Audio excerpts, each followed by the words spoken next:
Tonight, we enter the dim rooms of ancient Sumer, where clay tablets sleep behind glass, and where the first cities left behind a strange question. What did the Anunnaki really want from humans? In the late 19th century, archaeologists working among the ruins of Mesopotamia began lifting thousands of baked and unbaked tablets from the dust. Many eventually reached museums such as the British Museum, the University of Pennsylvania Museum, and the collections studied by scholars trained at Oxford, Yale, and Chicago. These tablets did not arrive as one neat book. They came as fragments, broken corners, half-sentences, lists of grain, hymns to gods, legal contracts, myths copied by patient hands. And in those fragments, a quiet pattern begins to appear. The gods are not distant decorations in the Sumerian world. They are hungry. They are demanding. They require houses, food, songs, labor, obedience, and memory. The Anunnaki, those great divine powers named in later Mesopotamian texts, stand inside this mystery like figures half seen through temple smoke. So, before you get comfortable, take a moment to like the video and subscribe, but only if you genuinely enjoy what I do here. And as the night settles around you, right where you are listening from, in your local time, there is something strangely fitting about that. A person in one part of the world, beneath 1 hour of the sky, listening to words first pressed into clay more than 4,000 years ago. You are not rushing tonight. You are stepping down. The air grows warmer in your imagination. The modern room fades a little, and in its place comes the wide, flat land between rivers. The ground is cracked in the dry season. Reeds bend along slow canals. The scent of mud, animal dung, smoke, and warm barley drifts through the streets. Somewhere nearby, sandals scrape across baked earth. A donkey complains softly. A child laughs, then falls silent as a priest passes beneath the shadow of a temple wall. Above everything rises the ziggurat. It is not a pyramid in the Egyptian sense. It is a mountain built by hands, layer upon layer, brick upon brick, reaching upward from a land with no mountains of its own. Its corners catch the sun. Its stairways hold the heat long after dusk. At the top, where ordinary people rarely go, a god has a house. That is the first important fact to understand. In ancient Sumer, the temple was not merely a place for worship. It was an economic center, a storehouse, a workplace, and a symbol of divine ownership. Records from cities such as Uruk, Lagash, and Nippur confirm that temples managed fields, animals, workers, rations, and offerings. Scholars at major universities have spent generations studying these administrative tablets, and the picture they reveal is strangely practical.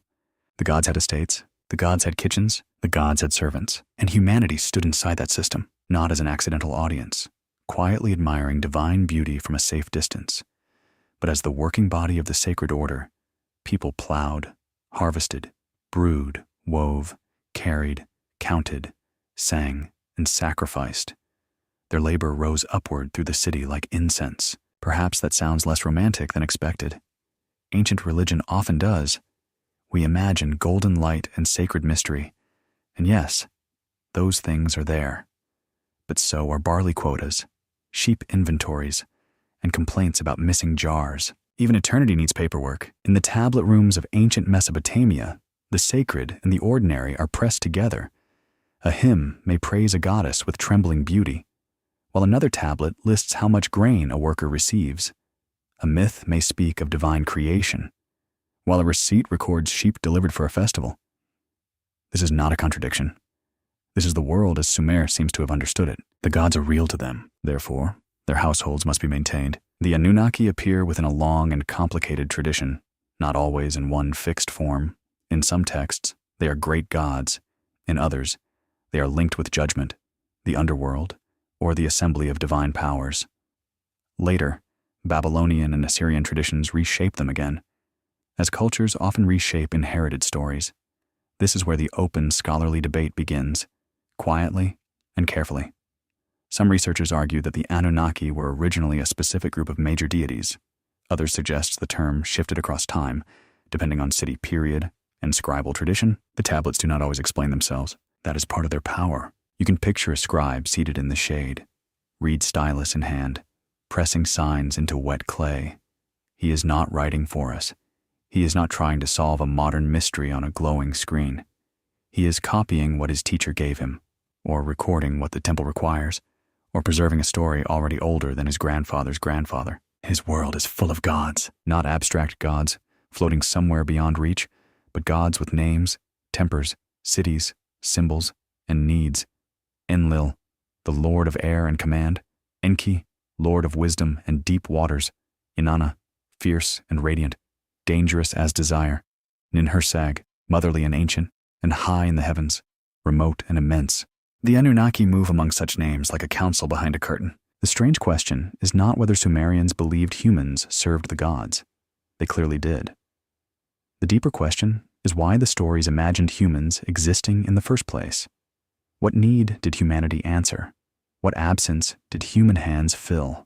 Why would divine beings, powerful enough to shape worlds and command destinies, require farmers, brewers, singers, builders, and mourners? This is where the first hint appears. In several Mesopotamian creation traditions, humanity is connected with labor, not merely moral testing, not simply companionship. Labor, work that had once belonged to divine beings, becomes transferred, transformed, carried by humans. The later Akkadian poem, often called Atrahasis, preserves this idea with haunting clarity. The lower gods grow tired from their burden, and humanity is created to relieve divine toil. It is an unsettling thought. You were made to help. You were made to carry. Of course, one must be careful here. These texts are not laboratory reports from the dawn of time. They are myths, theological reflections, political memories, ritual explanations, and poetic structures.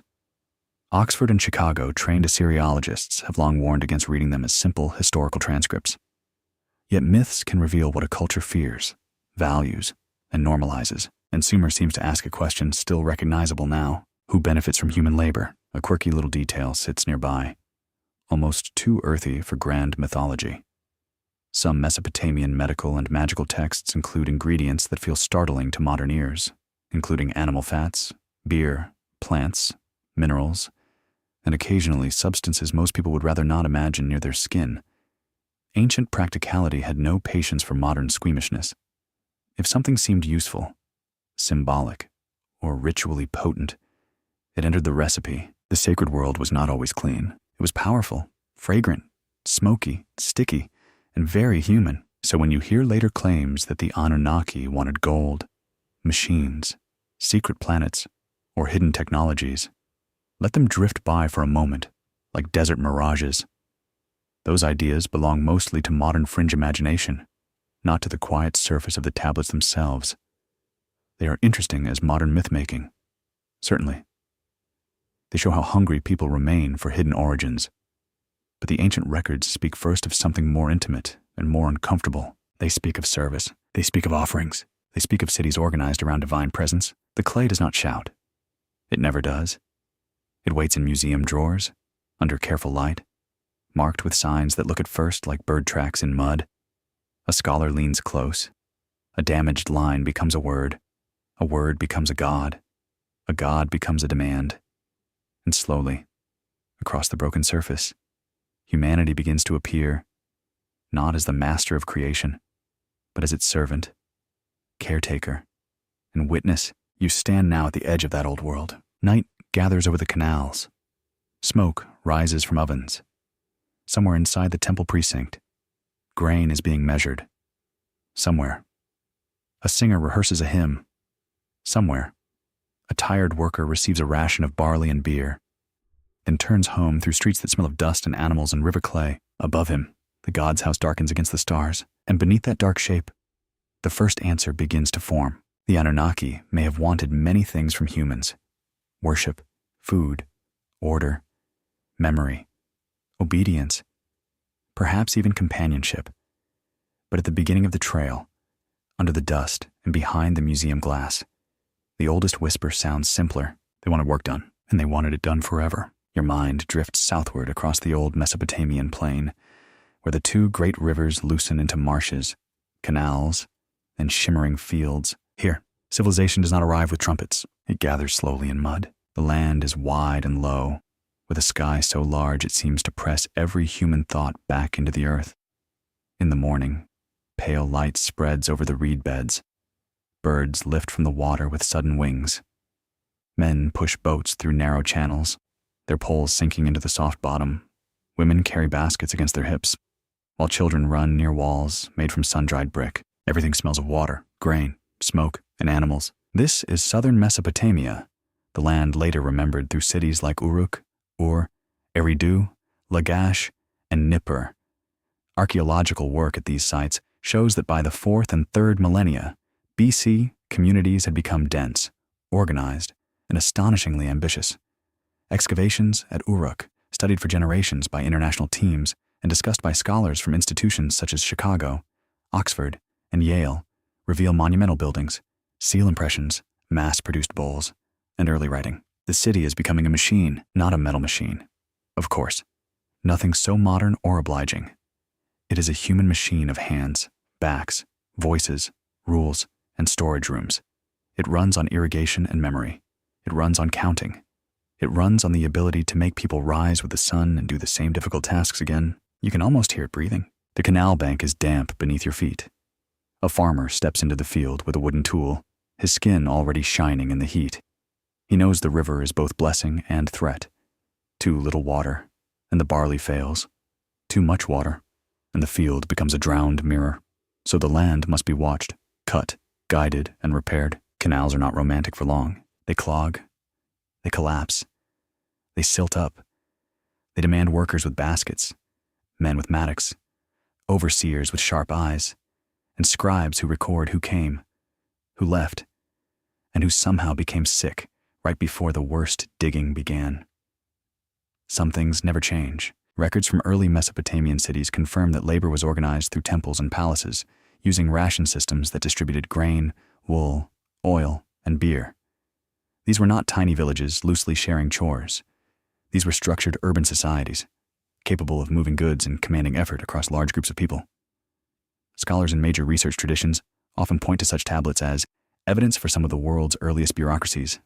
The bureaucracy sounds dull. In Sumer, it feels almost sacred. The clay tablet is small enough to hold in one hand, yet it can command a field, a flock, a storehouse, or a worker's day. A reed stylus presses signs into wet clay, and suddenly breath becomes record. A person's labor becomes a mark. A basket of barley becomes a number.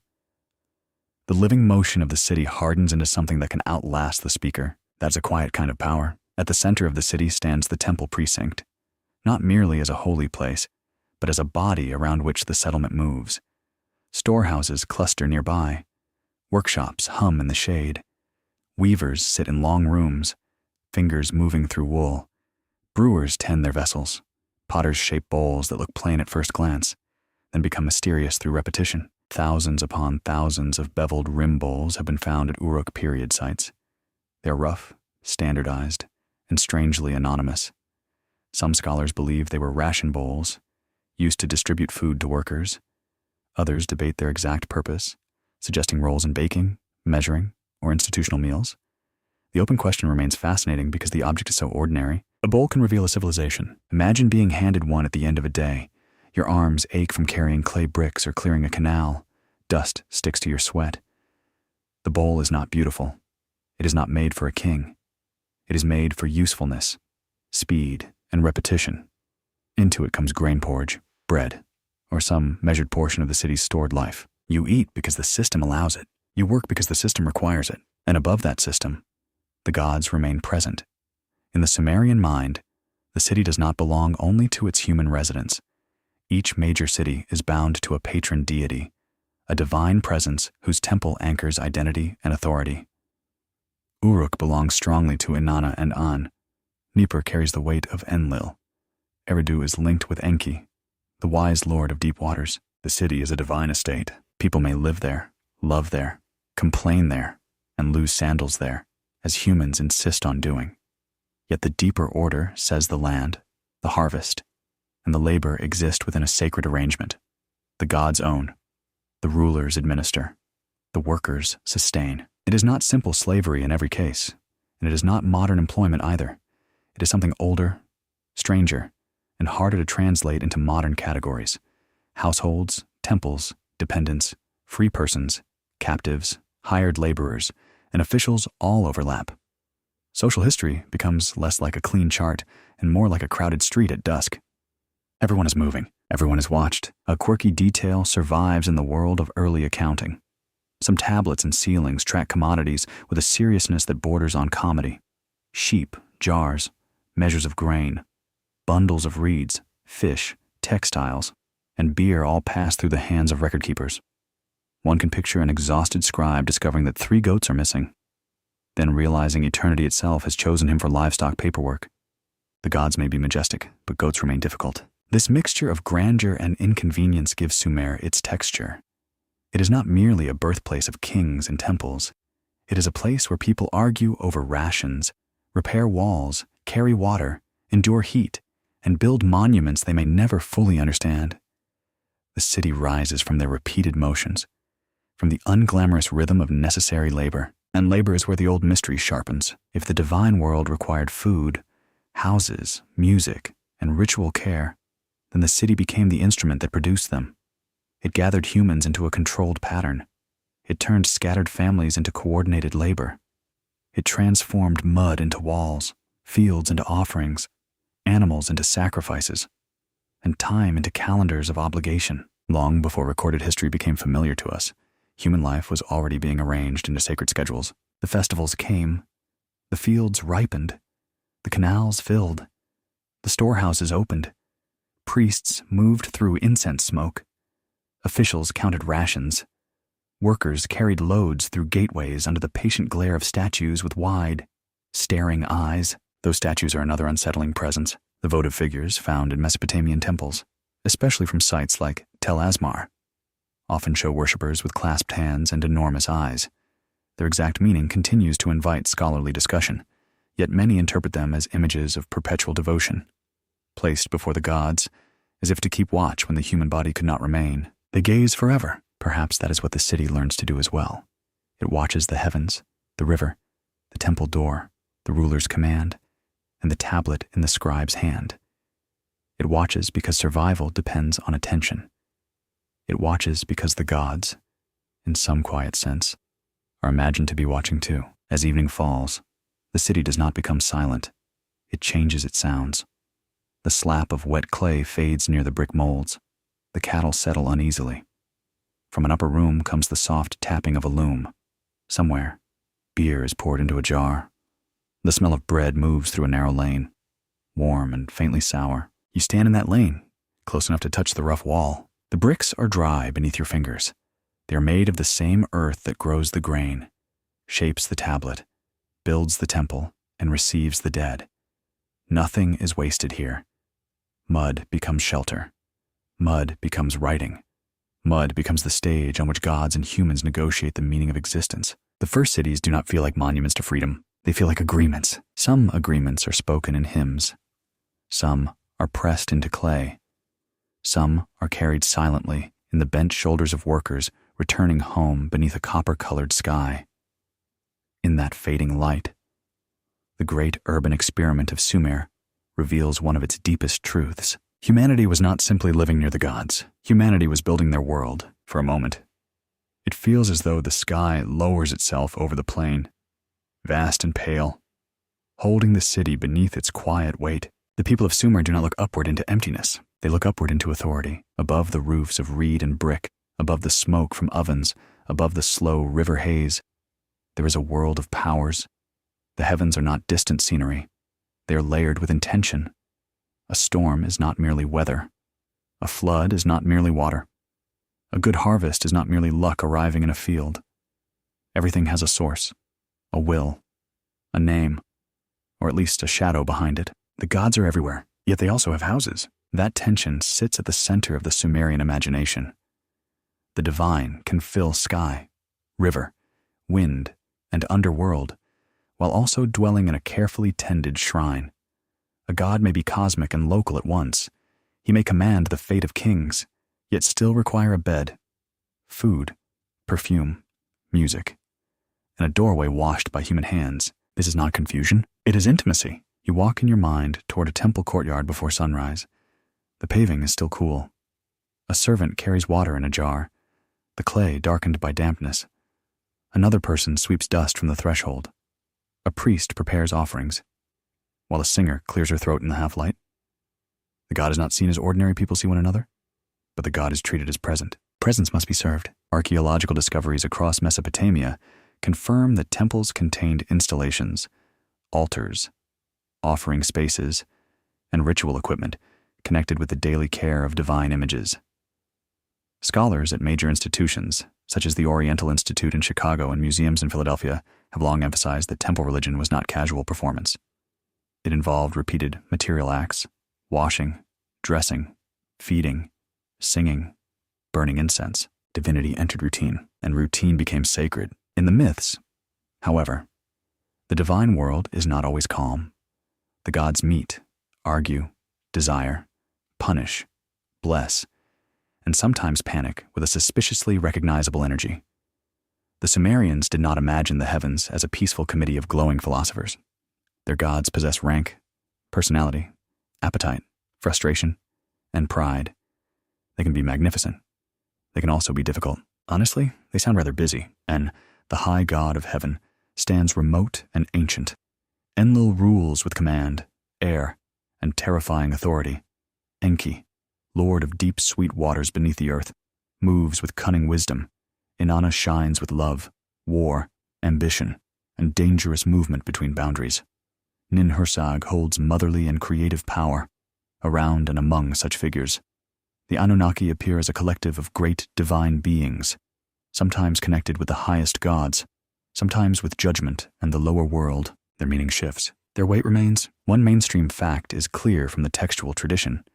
The word Anunnaki belongs to Mesopotamian religion, not to modern invention. It appears in ancient cuneiform texts, though its role changes across Sumerian, Akkadian, Babylonian, and Assyrian contexts. University-trained Assyriologists often caution that there is no single frozen definition. A term can travel for centuries and gather different shades of meaning. That may feel inconvenient. History often is. The old scribes did not write with modern search engines in mind. They did not pause to define every divine category for a future audience wearing headphones at midnight. They belonged to a living tradition where certain names already carried atmosphere. A student learning signs in a scribal school may have heard stories long before he copied them. A priest may have known ritual meanings that never needed full explanation on clay. So the tablets give fragments, a divine assembly. Great gods, judges in the underworld, powers who decree fate, beings whose presence suggests that the cosmos has structure, hierarchy, and a court beyond human appeal. When ancient texts speak of gods descending, the phrase should be approached gently. It does not need to mean machines, rockets, or polished ladders from a hidden planet. In the Sumerian world, descent can mean movement from heaven to earth, from temple to city, from divine distance into human affairs. A god descends when authority becomes visible. A goddess descends when power crosses a border.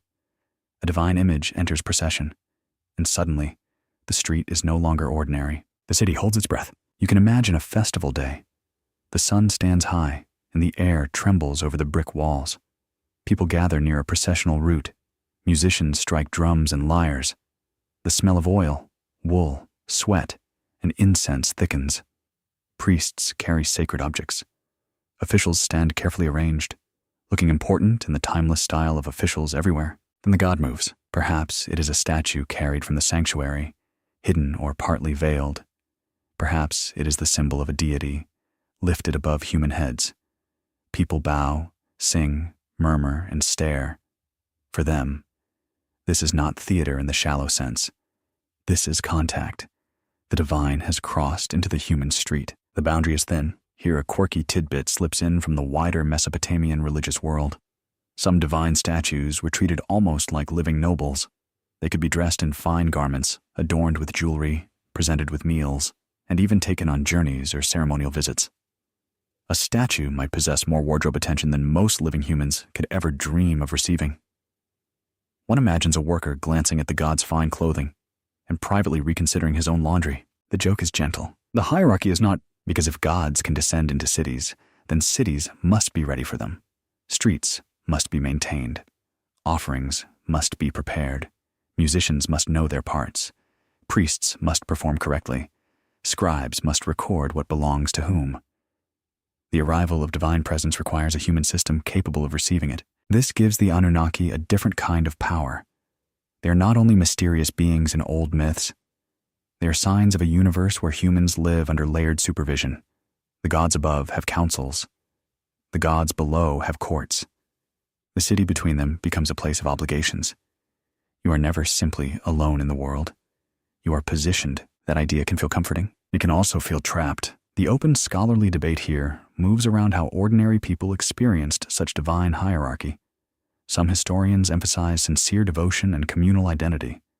Others stress institutional control, pointing to how temples and rulers used religion to organize labor, wealth, and obedience. Many scholars prefer a careful middle path because ancient life rarely fits one clean explanation. Belief and power can occupy the same room. They often do in a mud brick city. A worker may pray sincerely for protection while also paying temple dues. A singer may love the goddess while serving a schedule. A king may believe in divine mandate while benefiting enormously from it. A scribe may preserve sacred myths while also helping the system count grain and workers. No single motive explains a civilization. That is what makes it human. The descent of gods into Sumerian thought is therefore not one event. It is a pattern. Whenever the storm breaks, Enlil is near. Whenever wisdom rises from the deep, Enki is moving. Whenever love becomes war, or beauty becomes terror, Inanna stands at the edge of the story. Whenever divine judgment gathers beyond sight, the Anunnaki wait like a council in darkness. You begin to sense why humans matter so much. They are the ones who build the doorways. They are the ones who prepare the food, sweep the floors, carve the images, sing the hymns, repair the canals, and keep the divine household active in the visible world. Without human service, the gods remain powerful, but their cities would decay, their houses would gather dust, their offerings would stop, their names would thin into silence. And perhaps that is one of the oldest fears, not that gods might vanish, but that humans might stop remembering them. A warm wind moves along the river. It carries the scent of wet reeds and distant fires. The temple wall glows in the late sun, and birds settle on its upper ledges. Somewhere, a priest closes a door.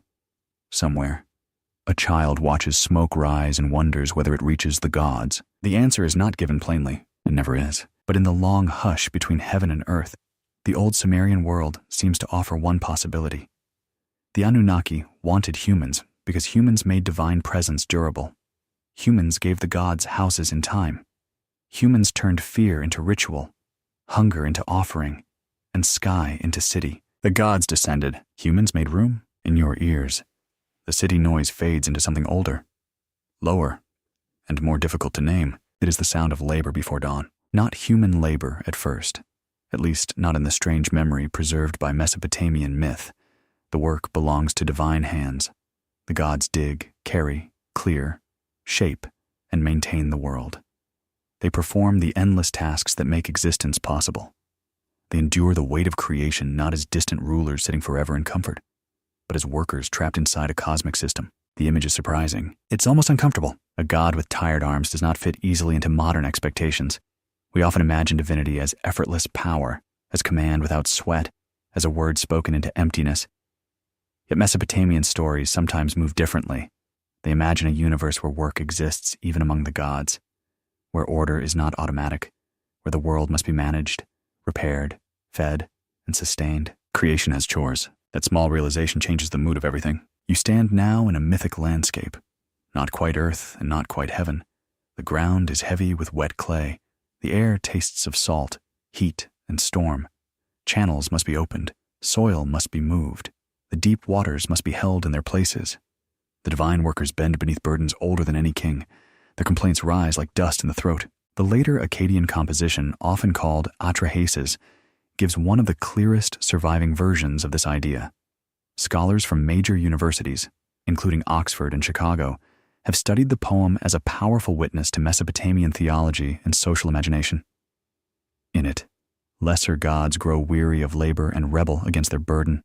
The divine order trembles, and the creation of humans becomes the answer to a crisis. Records do not present this as a gentle bedtime fable. It is a negotiation under pressure. The poem belongs to Akkadian tradition rather than early Sumerian in the strictest sense. but it draws from older Mesopotamian themes. It gives literary shape to a question that may have circulated through temple schools and ritual memory for centuries. Why do humans exist? Why are they weak, hungry, numerous, and constantly working? What purpose do they serve in a world already filled with gods? The answer comes quietly, and it is not flattering. Humans are made to bear the load. They are created so the gods may rest from certain forms of labor. That idea does not reduce the whole meaning of humanity, but it does place work at the beginning of human purpose, before glory, before kingship, before philosophy, before any grand speech about human greatness. There is the basket, the field, the canal, the brick mold, and the aching shoulder, a hard beginning. A familiar one. Imagine the myth entering the mind of a real worker in Mesopotamia. He spends the day clearing silt from a canal, with mud up to his knees and sun burning the back of his neck. At dusk, he hears a learned story recited in a courtyard or temple school. The story says that humans carry labor once carried by gods. Perhaps he feels honored. Perhaps he feels trapped. Perhaps he simply wants his ration and a decent sleep. The myth explains his suffering. It also sanctifies it. This is where the story becomes socially powerful. If labor is woven into the divine structure of the world, then work is not merely economic necessity. It is cosmic duty. The person who digs, plants, brews, hauls, weaves, or counts is participating in a system imagined as older than humanity itself. Every human task echoes an earlier divine burden. That can console people. It can also keep them obedient. Modern scholars debate how directly such myths reflected social realities. Some researchers see them as symbolic theology, exploring mortality, divine hierarchy, and human dependence. Others note how strongly these stories resemble the organization of ancient cities, where dependent workers supported temples and elites. A careful reading holds both possibilities together. Myth is never only propaganda, and it is never innocent of power. It breathes through the society that preserves it. In this world, the Anunnaki stand near the question of divine labor because they belong to the great architecture of gods, councils, and decrees. They are not always the tired workers themselves in every version of the tradition. Their roles change according to text and period, yet their presence helps frame a cosmos where decisions are made above human heads, and where human life is assigned a function within a greater order. You do not choose the system. You awaken inside it. The scene becomes almost theatrical. The higher gods deliberate. The exhausted divine workers protest. A solution must be found. Humanity is shaped into existence not as an accident, but as a response. Clay is taken. Divine substance or spirit is mixed in some versions. The new being is fragile, loud, fertile, clever, and useful. Useful is the word that lingers, not noble first, not free first. Useful. A quirky detail hides in the ancient scribal imagination surrounding labor and complaint. Mesopotamian school texts include humorous or sharply observant pieces about lazy students, strict teachers, and the misery of training in the scribal arts. Even the people who wrote down sacred traditions understood grumbling very well. One can almost hear a young scribe learning signs about divine labor while privately wondering why his own tablet practice felt like punishment from Enlil. The complaint is ancient, the teacher is eternal. This human touch matters because it prevents the myths from becoming cold abstractions. The people preserving these stories knew exhaustion. They knew hierarchy. They knew the difference between command and obedience. They knew that food did not appear by magic, even when the gods were said to receive it. Someone baked the bread. Someone slaughtered the animal. Someone carried the jar. The divine meal required mortal feet, so the burden of divine labor becomes visible not only in myth, but in daily structure. Temple kitchens needed ingredients, fields needed irrigation, herds needed tending, festivals needed preparation, statues needed garments, shrines needed cleaning, songs needed rehearsal. Every sacred act rested on practical work, and every practical task could be lifted into sacred meaning. The system was elegant, also exhausting. In the heat of afternoon, a brickmaker presses wet clay into a mold. He turns it out carefully, then reaches for more. The bricks dry under the sun in long rows, each one nearly identical, each one humble. A temple wall may eventually rise from them. A storehouse may be strengthened. A platform may climb toward the sky. Yet the brick remembers the hand only briefly, then becomes anonymous among thousands. Human labor often vanishes into monuments. That is one of history's quiet cruelties. The Anunnaki, as later readers encounter them, can seem mysterious because they belong to the divine heights. Yet the texts keep pulling the question back down to earth. What did they want? They wanted order maintained. They wanted the divine system supported. They wanted the old burdens transferred into the human realm, where countless temporary bodies could perform the work that the gods no longer wished to carry alone. Perhaps this is why ancient creation can feel both sacred and unsettling. Humanity is not dismissed as meaningless. Humans are necessary. The gods need them, or at least the stories imagine a world where divine comfort depends on human activity. But necessity is not the same as tenderness. A tool can be necessary. A servant can be necessary. A voice praising in the dark can be necessary. You feel the weight of that distinction? The myth does not need to shout. It simply places humanity beneath a cosmic load and asks you to notice the shape of the shoulders carrying it. Across the plain, the canals shine faintly in moonlight. The fields wait for water. The temple waits for offerings. The gods wait for service. The city sleeps lightly because work will return with the sun. And somewhere inside the oldest remembered story, the burden has already changed hands. The gods are resting. Humans are rising. Your thoughts settle now on the clay itself. That humble earth substance waiting beside the river. It is soft under pressure. It holds fingerprints. In Mesopotamian imagination, clay is not merely dirt. It is the substance of bricks, tablets, figurines, seals, vessels, walls, ovens, and sometimes humanity's own beginning.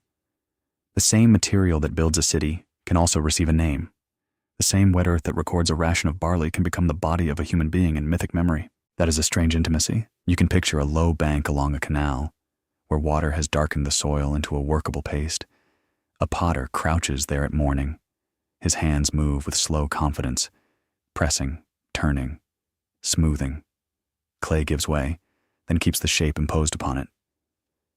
It is obedient, but not lifeless. It cracks if neglected. It hardens under fire. It can carry the mark of a reed stylus for thousands of years. Clay remembers touch. The creation of humans from clay appears across Mesopotamian traditions in different forms and periods.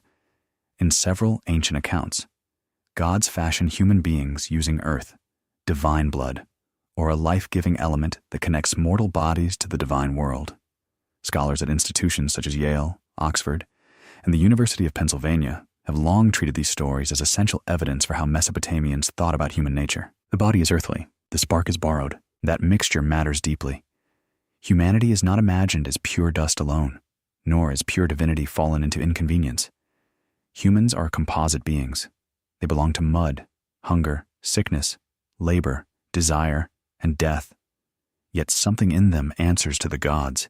Something in them can sing hymns, keep rituals, dream of heaven, and fear judgment in the unseen world. You are low and lifted at once. The myth, often connected with Enki and Ninhursag, along with other creation traditions, gives the act of making humans a deliberate quality. The gods do not stumble across humanity by accident. They shape, they plan, they respond to a need. The human being appears as an answer, but an answer with a dangerous amount of complexity. A shovel would have been simpler. That is the quiet irony beneath the sacred clay. If the gods wanted labor, they created something far more complicated than a labor tool. They created beings who suffer, remember, complain, love, multiply, organize, rebel, worship, and ask inconvenient questions thousands of years later while lying in bed with headphones on. Humanity is useful. Humanity is also troublesome. In the Atrahasis tradition, the making of humans involves divine material joined with clay, giving people both mortal weakness and sacred connection. One mainstream historical fact is that this poem survives in later copies, especially from the 2nd millennium BC, and forms part of a broader Mesopotamian conversation about creation, labor, population, and divine control. It is not a simple Sumerian document from the earliest cities, but it preserves ideas rooted in older cultural soil. The clay has layers, so does the story. The open scholarly debate concerns how these creation passages should be understood. Some specialists read them mainly as theological explanations for human mortality and service. Others see them as reflections of urban labor systems, where dependent workers supported temples and elite households. Still others emphasize the literary beauty of the texts, where divine conflict becomes a way to explore why human life feels both meaningful and burdened. Perhaps all three are true. Ancient stories do not have only one doorway. You walk through one, and the air changes. You walk through another, and the room is different again. In one room, humans are servants created to feed the gods. In another, they are fragile children of divine craft. In another, they are noisy disturbances that the gods later struggle to control. The clay figure on the workbench is never merely one thing. It is worker, it is worshiper, it is problem. Imagine the moment of shaping. A goddess of birth bends over the mixture. The divine assembly waits. The clay is damp and cool. A ritual word is spoken. Something that was earth becomes capable of breath. Something that could have become a brick becomes a face. Fingers open, lungs draw air, eyes adjust to light. The first human does not yet know the contract. That is the unsettling part. In these myths, humanity enters a world already structured by divine need. Before a person plants a field, the gods have already decided that fields matter. Before a person bakes bread, the gods have already required offerings. Before a person learns fear, the cosmos has already arranged ranks above and below. You arrive late to your own purpose. And yet, the clay image is not only oppressive, it is also tender. Clay suggests nearness. A metal creature might feel cold. A stone creature might feel remote. But clay is worked by hands. It is shaped through pressure, patience, and moisture. It belongs to riverbanks and household floors. It is the material a child might touch, a potter might knead, a builder might lift, a scribe might mark. The human being is made from the familiar. That familiarity gives the myth its quiet force. You are not born from some unreachable substance beyond the stars. You are imagined from the same earth that clings to sandals and dries beneath fingernails. The sacred is not elsewhere. It is mixed into the common ground. A quirky tidbit comes from the world of Mesopotamian protective magic. Small clay figurines were sometimes shaped and placed in buildings or ritual contexts to guard against evil forces. Some were buried beneath thresholds or walls, silent little protectors hidden where feet passed daily. It is charming in a slightly eerie way, like discovering that your ancient security system was a tiny clay guardian under the floor. The old world trusted hidden things. It trusted placement, word, gesture, and material. That helps explain why clay creation carried such symbolic power. If clay could hold writing, protect houses, form God's images, and build sacred platforms, then clay could also express what humans were. People were shaped matter, impressed matter, breakable matter, matter capable of receiving commands and preserving memory. A tablet can be erased before it dries. A life can be redirected while it is young. There is a softness in that thought, but also danger. Whoever shapes the clay may decide what it is for. A potter makes a cup for drinking, not for singing. A brickmaker makes a brick for building, not for wandering. A divine creator, in these old stories, makes humans for service within the cosmic house.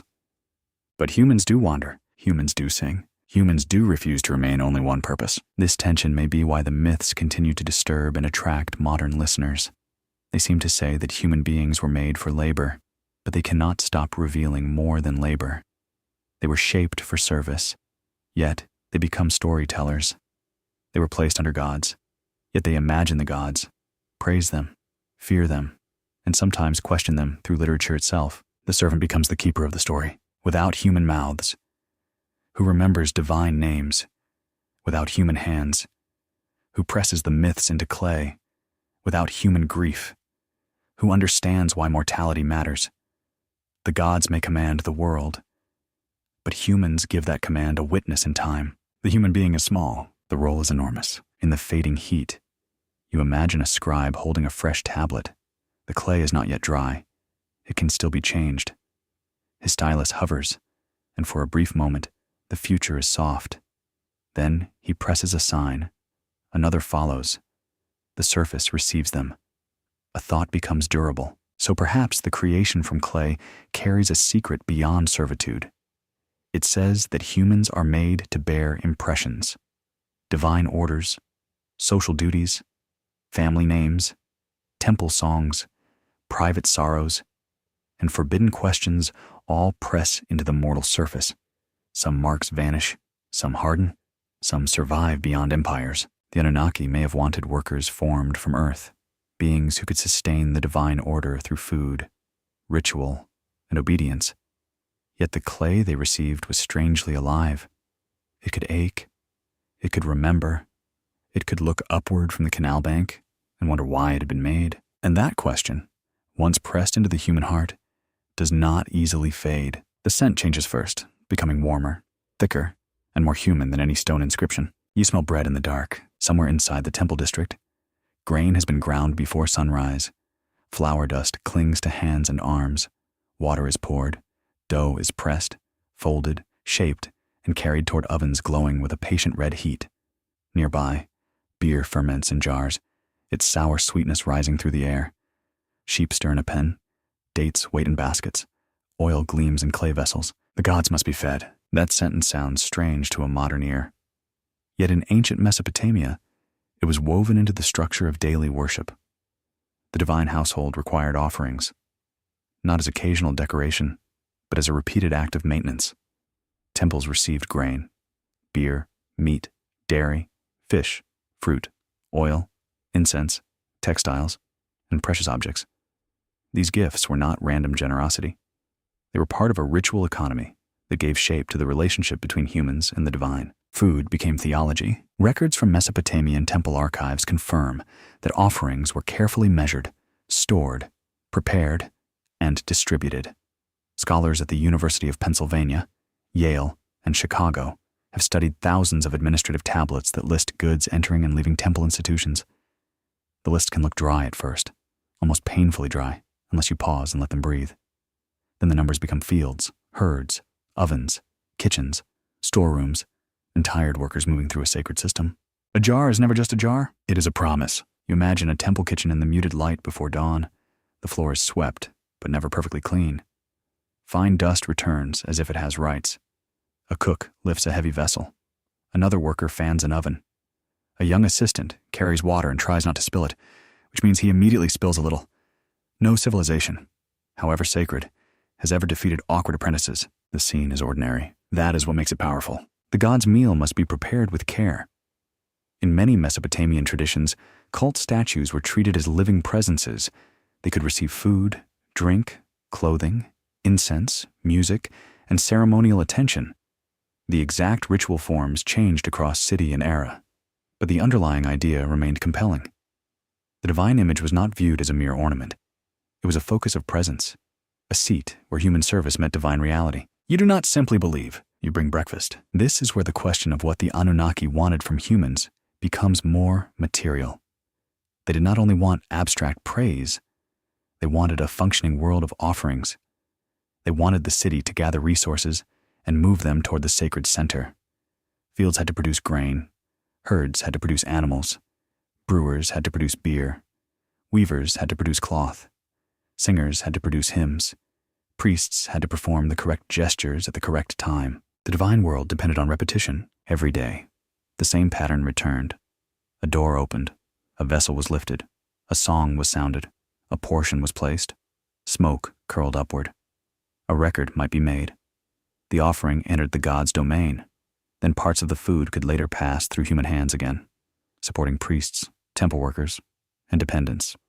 The sacred meal was also a social mechanism. The gods received, people ate, institutions endured. That triangle is easy to miss, because modern imagination often separates religion from economics. Ancient Mesopotamia did not always draw that line so cleanly. A field could belong to a temple. A flock could supply a ritual. A worker's ration could come from stores connected with divine property. A hymn could praise a god whose household controlled large resources. The sacred and practical touched constantly, like two hands washing the same bowl. The result was not simple fraud, nor was it pure innocence. Open scholarly debate continues around how much economic power temples held in different periods and cities. Some historians emphasize temples as major landholders and organizers of labor. Others argue that palaces, private households, and local elites must not be underestimated. Many careful researchers avoid one grand model because Mesopotamia lasted for thousands of years and never stood still for anyone's convenience. History dislikes tidy shelves. Still, the offering system reveals something essential. Human beings sustained divine life as imagined within the city, whether the gods literally consumed the essence of the food, enjoyed its fragrance, received its symbolic portion, or accepted its ritual presence. The human responsibility remained clear. Without human effort, the offering table would stand empty. An empty divine table is a dangerous image. It suggests neglect. It suggests disorder. It suggests that the bond between heaven, earth, and underworld has begun to loosen. In a world where survival depends on river levels, harvest cycles, healthy flocks, safe births, and political stability, neglecting the gods is not merely rude, it is reckless. A modern person might forget to answer an email and survive. A Sumerian temple community forgetting the gods' offerings would feel rather more serious. Possibly career ending, possibly world ending. The quirky tidbit here belongs to beer, that beloved ancient companion of ceremony and fatigue. Mesopotamian texts show that beer was not only a common drink, but also a ration, an offering, and a cultural staple. It was thick, nourishing, and often consumed through straws to avoid sediment. One can imagine workers sharing beer after a long day, while somewhere nearby the gods also received their measured portion. Even heaven, it seems, appreciated a decent brewery. Beer softens the picture. It also deepens it, because offerings were not limited to rare luxuries. They included the central foods of daily life: bread, beer, grain, oil, meat, dates, and milk tied the divine world to human bodies. The gods received what humans needed.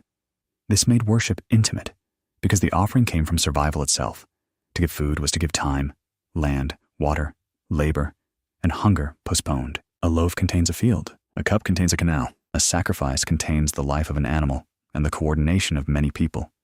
Someone raised it, someone counted it, someone led it, someone prepared the ritual, someone cleaned afterward, because sacred scenes also leave very ordinary messes. The listener may prefer incense and moonlight, but ancient religion also involved knives, ash, wool, grease, and tired hands scrubbing surfaces before flies found them. The world was fragrant, not sanitized. As night settles, you picture the god's chamber after the offering has been made. The room is dim, oil lamps tremble softly, the air holds incense and warm bread. Gold or polished stone catches a small flame. Outside, the city cools. A dog barks once, then stops. Far away, reeds whisper along the water. Inside, the divine presence is attended. That attendance may be one of humanity's oldest functions in the Mesopotamian imagination. Humans keep the gods from being alone in their houses. They fill divine space with sound, scent, taste, and rhythm. They make unseen power visible through meals, garments, festivals, and carefully repeated acts. And perhaps this is why offerings matter so much in the ancient records. They are not side details. They are the heartbeat of a relationship. The Anunnaki and the great gods wanted more than obedience shouted from below. They wanted a world arranged so their presence could be continually acknowledged, nourished, and remembered. Not once, not in a single grand gesture, again and again, until the repetition became civilization. The temple table waits in the hush before morning. The bread cools, the beer settles, the incense thins into blue-gray threads. A priest moves softly across the floor, careful not to disturb the order of things. Somewhere outside, workers prepare for fields and canals, not because myth is abstract, but because gods, cities, and stomachs all require maintenance. You understand the secret a little more clearly now. To feed the gods was to feed the system that explained the world. To bring offerings was to keep the cosmic household awake. To serve the divine table was to admit that human labor did not end at survival. It rose, transformed by ritual, into the unseen rooms above human fear. The gods were hungry. Humans learned to answer with bread. A different sound enters the night now, measured, formal, and heavy with command. It is the sound of kingship. You hear sandals on packed earth, the creak of wooden doors, the murmur of officials gathering before dawn. Torches burn low along a palace wall. Guards stand with spears, their shadows stretched thin across the brickwork. A messenger waits outside a chamber, holding a sealed tablet against his chest, somewhere nearby. A scribe moistens clay and prepares to turn spoken authority into something harder to escape. Power is becoming official. In ancient Sumer, kingship did not appear as a simple human invention.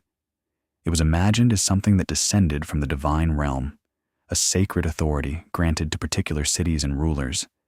The Sumerian king list, preserved in later copies, famously presents kingship as a force that came down from heaven. The text is not modern history in a clean chronological sense, yet it reveals how deeply political authority was wrapped in sacred imagination. Kings did not merely rule, they received rule. That distinction matters. A ruler who claims strength can be challenged by stronger arms. A ruler who claims wealth can be challenged by richer rivals. But a ruler who claims divine appointment stands beneath a more intimidating shadow. His command does not sound like his voice alone. It echoes with the gods behind him. Very convenient, obviously. Also very powerful. You enter a royal courtyard in your imagination. The morning air is cool, carrying the smell of damp brick, wool cloaks, and lamp smoke. Men wait in ranked positions, each aware of who stands above him and who stands below. A priest arrives from the temple precinct. An official from the storehouse follows. A military man speaks quietly with a messenger, while a scribe sits with the calm misery of someone about to write a very long report. The palace and temple face one another across the city. Not always enemies, not always friends. Their relationship shifts from city to city and century to century.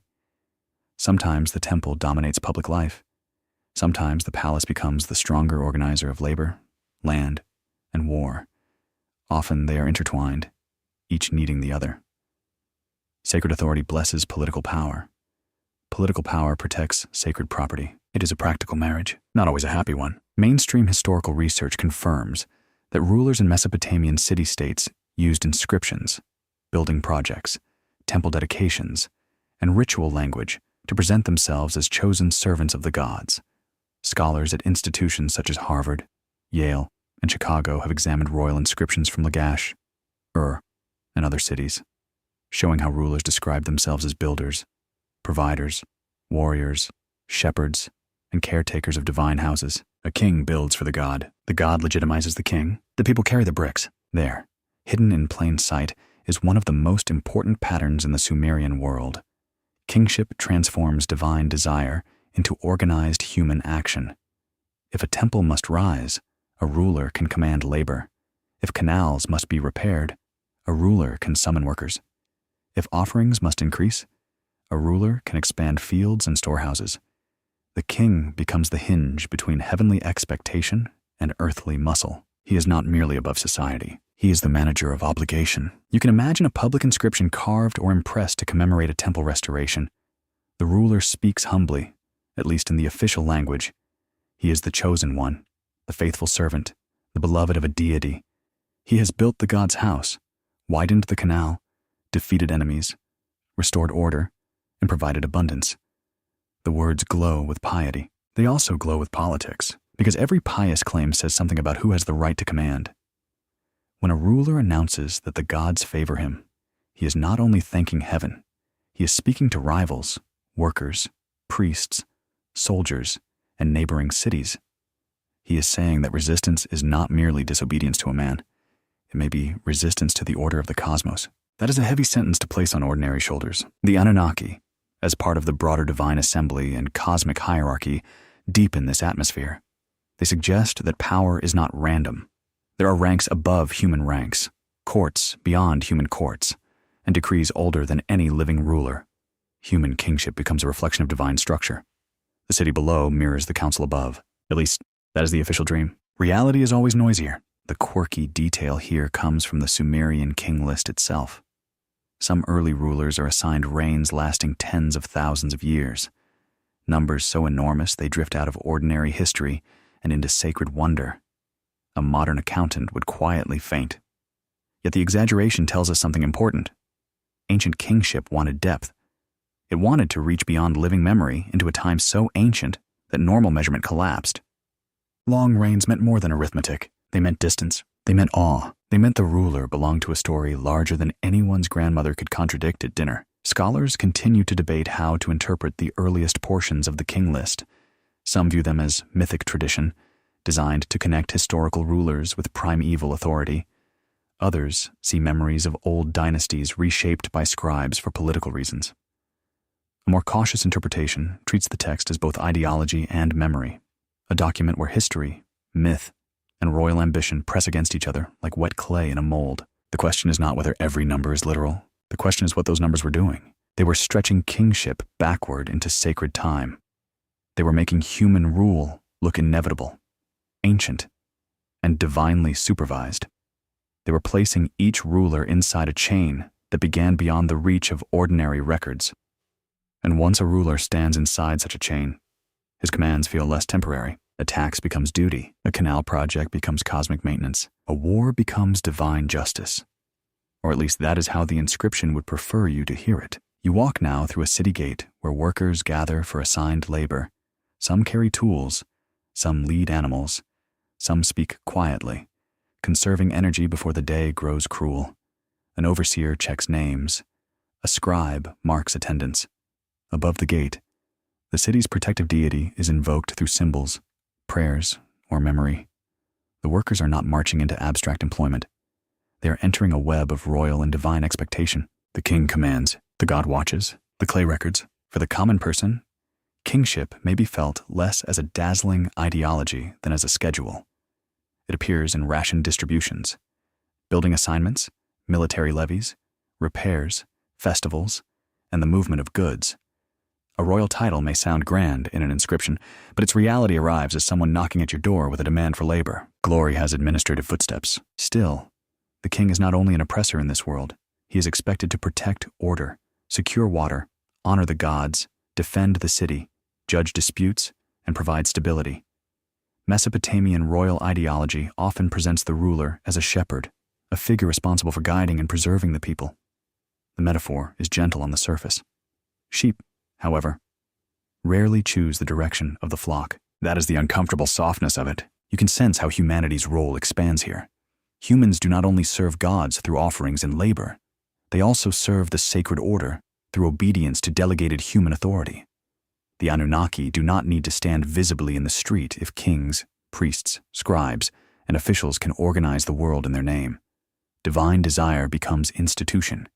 Institution becomes habit. Habit becomes civilization. This is how power survives the night. By morning, the city is fully awake. Palaces open their storerooms. Temples receive their offerings. Messengers leave with sealed orders.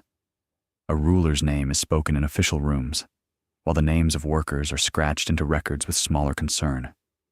The sun climbs, flattening shadows against the brick. Somewhere, a king dedicates a building to a god. Somewhere else, a worker lifts the first load. The hidden truth is not that kings invented the gods, nor that gods simply invented kings. The deeper mystery is how both ideas strengthened each other within the human city. Divine authority gave kings a shadow larger than themselves. Kings gave divine expectations, hands, tools, walls, and armies. Under immortal shadows, human rulers learned to command. Under human rulers, the gods received their cities. A colder feeling enters the old world now, not from night air, but from order itself. You sense boundaries being drawn. A canal line cuts through the earth. A field marker stands where one household's claim meets another. A city wall separates safety from threat, citizen from stranger, inside from outside. A tablet records a debt. A seal locks a jar. A judge listens while two men argue over barley, land, or damage done by an ox with poor social manners. Civilization is not only building, civilization is measuring. In the Mesopotamian imagination, the universe does not survive through power alone. It survives through proper arrangement. Things must be set in their places. Waters must remain within channels. Fields must be assigned. Offerings must be delivered at the right time. The dead must enter their realm. Kings must govern. Workers must work. Scribes must record. Even chaos, when it arrives, must be named so it can be resisted. Order has many servants. The Anunnaki belong to this atmosphere of structure. Across Mesopotamian tradition, they are sometimes connected with the great divine assembly, with decrees of fate, and with judgment in the underworld.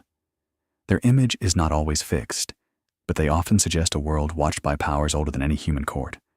They stand behind the unsettling idea that existence has rules, and that those rules do not ask whether humans find them convenient. They rarely do. You walk through a city at midday, when the light is sharp and the dust has become almost white. A scribe sits near a doorway, his tablet resting against his palm. Nearby, two men speak too loudly. One claims a boundary stone has been moved. The other insists the river shifted the soil, which is exactly the kind of excuse a river would inspire. A witness waits with the defeated face of someone regretting involvement. The scribe listens. The tablet waits. What is spoken may soon become recorded, and what is recorded may become enforceable. That is one of the quiet revolutions of ancient Mesopotamia. Writing did not only preserve stories, it stabilized claims. It allowed institutions to remember more than one person could hold in mind.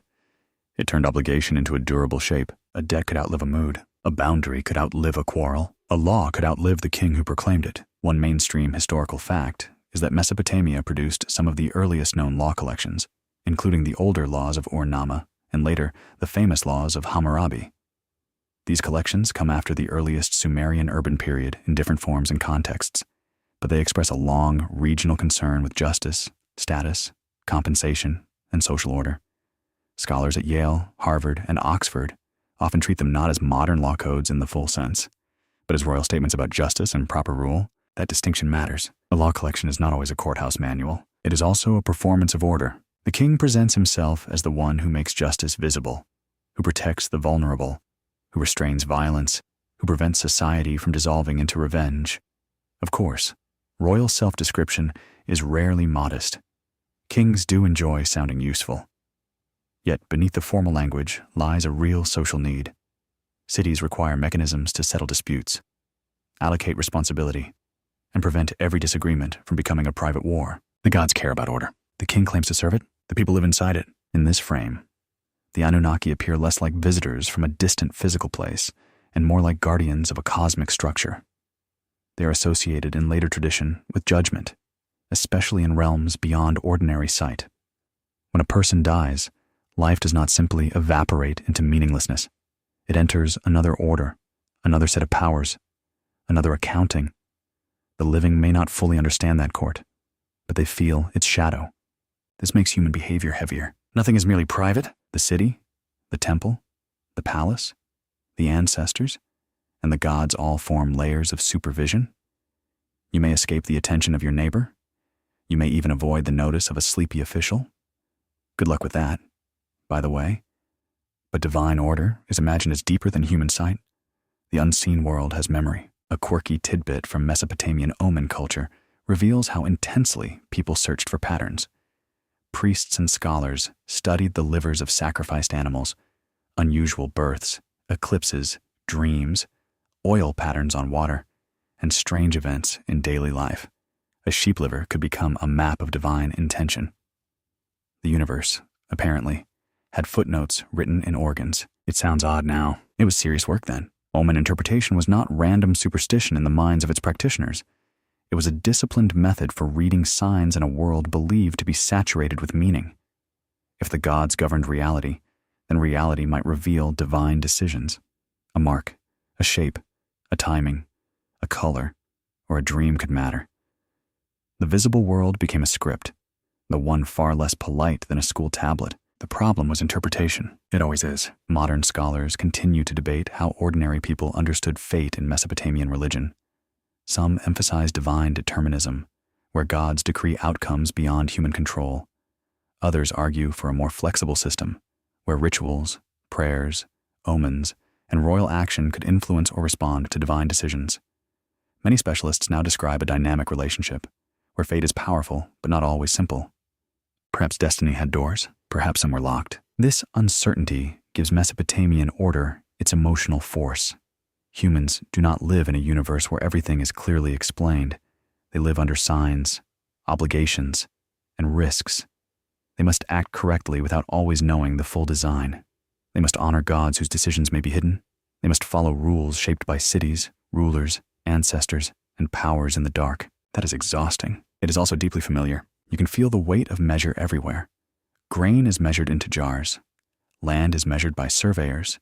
Labor is measured in days. Silver is weighed. Time is counted through festivals, lunar cycles, and agricultural seasons. Even the heavens are watched with disciplined attention, not as decoration, but as part of the ordered whole. The sky becomes a ledger. The field becomes a contract. The body becomes a temporary address for responsibility. This may reveal another answer to what the great divine powers wanted from humanity. They wanted more than food, praise, and labor. They wanted maintenance of order. Humans were expected to keep the world aligned through ritual, law, measurement, obedience, and memory.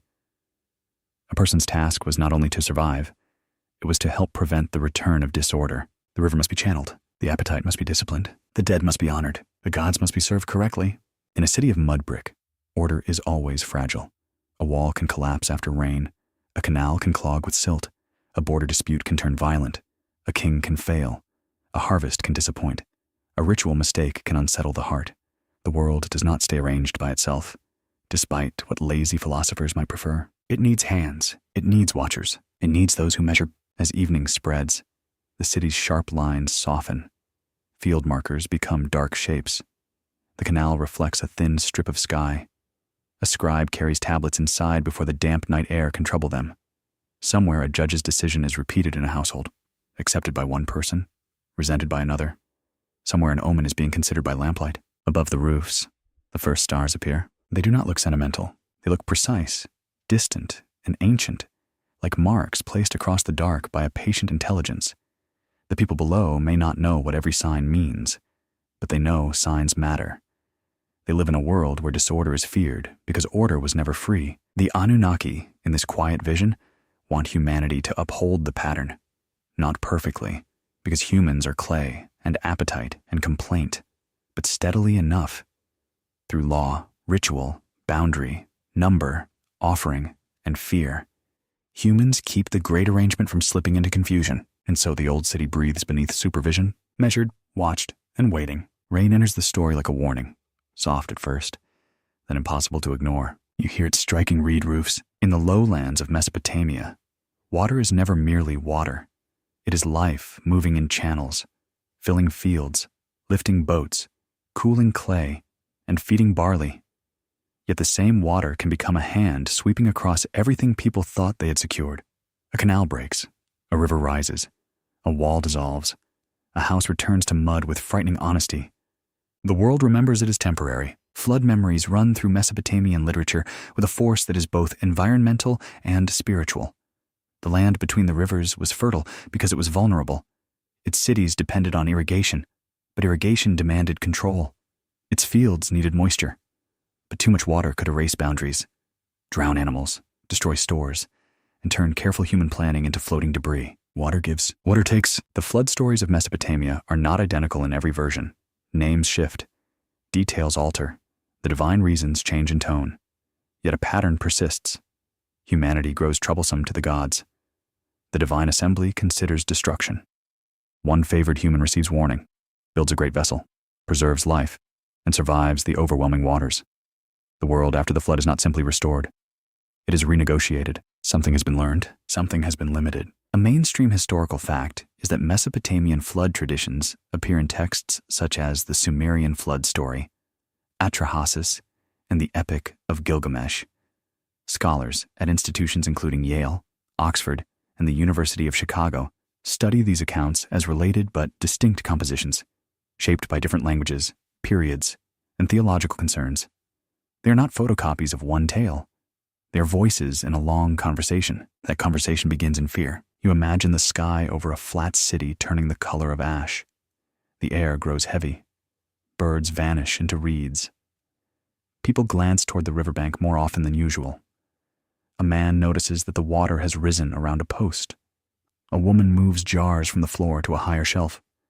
Children are told to come inside. The first thunder sounds far away, then closer. The canals fill, the streets darken. Mud brick is a brave material until the rain insists on discussing weakness. In mythic memory, the flood is not described only as weather. It is judgment, punishment, divine frustration, or cosmic reset. In Atrahasis, human noise and overpopulation disturb the gods, especially Enlil, whose anger leads toward catastrophe. The detail is peculiar and deeply human. Humanity becomes too loud. The gods cannot rest. The creatures made to relieve divine labor now multiply into a problem of their own. Apparently, even gods dislike noisy neighbors. There is gentle sarcasm in that thought, but also unease. The myth suggests that usefulness has limits. Humans are wanted, but not without boundaries. Humans are necessary, but not uncontrollably numerous. Humans are created to serve the divine order, yet their growth threatens to upset that order.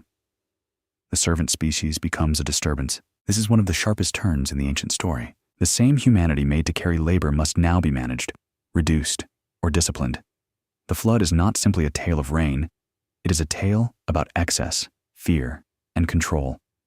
It asks what happens when the beings created for a purpose become too many, too loud, too unpredictable, and too alive, and too. The answer is terrifyingly simple. The world is washed. Yet the flood stories also resist complete destruction. One human is warned. In the Gilgamesh tradition, Utnapishtim survives with his family, craftsmen, animals, and precious forms of life. In Atrahasis, the preserved survivor becomes part of a new arrangement. The gods do not entirely abandon humanity.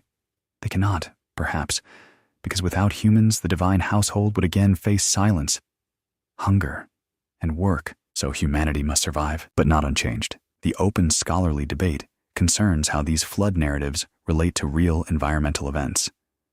Some researchers have looked for memories of major river floods in southern Mesopotamia, while others emphasize literary borrowing, theological design, and symbolic meaning. Archaeology has found flood layers at certain sites, but not one universal flood layer covering all early Mesopotamian cities at the same moment. The myths may preserve environmental trauma, but they transform it into cosmic language. Memory becomes water. Water becomes warning. You stand inside that warning as the rain grows harder. The smell of wet earth rises, rich and almost sweet. A wall begins to slump at its base. A goat cries from somewhere unseen. People shout across a lane, but the sound breaks under thunder. A clay tablet left too near dampness softens at the edge, and the written signs begin to lose their certainty. Even records can drown. That detail matters. Mesopotamia trusted clay because clay endured when dried or fired, but wet clay returns toward formlessness. The same substance that preserves memory can dissolve before it hardens.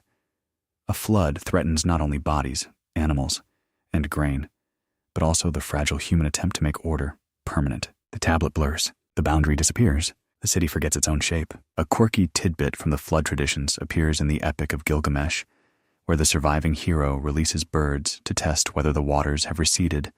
A dove, a swallow, and a raven become small living instruments of knowledge. One can almost admire the practical intelligence. When the world has drowned, send a bird. It is less dramatic than divine thunder, but probably more useful. The raven understands the assignment. In the ancient scene, the bird circling above receding waters becomes more than an animal. It is a sign that land is returning, that mud will become ground again, that the drowned world may be stepped upon. It marks the first edge of recovery. After terror, the ordinary becomes miraculous. A branch, a roofline, a patch of earth, the smell of exposed soil. Survival begins humbly, but the flood does not restore innocence. The gods gather around sacrifice after the catastrophe in some versions, drawn by the offerings sent. This moment is haunting, because it reveals dependence again. The gods who destroyed humanity are still attracted to human ritual. The world has nearly lost its servants, worshippers, cooks, builders, and singers. The offering, smoke, rises, and the divine presence returns. They needed humans after all, perhaps more than they wished to admit. That is not a modern insult aimed at ancient gods. It is a tension within the stories themselves. The gods fear human excess, but also require human service. They punish human noise, but seek human offerings. They impose limits, yet preserve a remnant. The relationship is not simple love, nor simple tyranny. It is dependency wrapped in hierarchy. The flood exposes the bargain. Humans must serve, but must not overwhelm. Humans must multiply, but not without control. Humans must make noise in fields, houses, workshops, and temples, but not so much that divine rest is disturbed. The world after the flood becomes a managed world, where mortality, infertility, social boundaries, and other limits help regulate the human presence. The old stories breathe uneasily here. They know creation produced consequences. As the waters withdraw in your imagination, the city is not yet a city again. It is a field of ruin, reeds, broken beams, and shining mud. People move slowly, stunned by survival. Someone finds a jar still sealed. Someone calls a missing name and receives no answer. Someone lifts a child over a pool where a street used to be. No gore is needed. Law speaks quietly enough. The temple must be cleaned. The fields must be surveyed. The dead must be honored. The animals must be gathered. The canals must be repaired or remade. The gods must receive offerings again, because even catastrophe does not cancel obligation. In fact, catastrophe may make obligation feel more urgent. A frightened world prays carefully. This reveals another thing the Anunnaki and the great gods wanted from humans. They wanted not only labor in ordinary seasons, but restoration after collapse. They wanted beings who could rebuild the divine order when water, war, famine, or fear had broken it. Humans were expected to return to the work, even after discovering how easily the world could be undone. That may be the most unsettling demand. Not merely work again. The flood memory lingers because it tells you that the ancient agreement was fragile. The gods could regret humanity. Humanity could disturb the gods. The earth could erase human plans. Yet the relationship continued, because both sides remained bound to the pattern. The divine realm wanted service and order. The human realm wanted survival and meaning. Between them lay water. The rain softens at last. Drops fall from reed roofs into dark puddles. The river pulls back into its banks with the innocent look of something that has caused trouble and refuses to apologize. Smoke rises from a damp hearth. A surviving voice begins a song. Low and uncertain, the world has not ended, it has only been warned. The light sinks lower now, and the story turns toward a place without sunrise. You feel the air grow still. In Mesopotamian thought, death does not open into bright certainty. It leads downward, into a dim and ordered realm beneath the living world. The underworld is not a place of easy comfort, nor is it always a place of moral punishment in the later familiar sense. It is older, dustier, quieter. It waits for kings, servants, priests, warriors, singers, children, and forgotten laborers alike. Everyone travels there. No one brings much. The Sumerian underworld is known through myths, laments, funerary practices, and later, Mesopotamian traditions that preserve related ideas. Texts such as Inanna's Descent and the stories surrounding Gilgamesh and Enkidu reveal a shadowed realm governed by rules, gates, judges, and powers.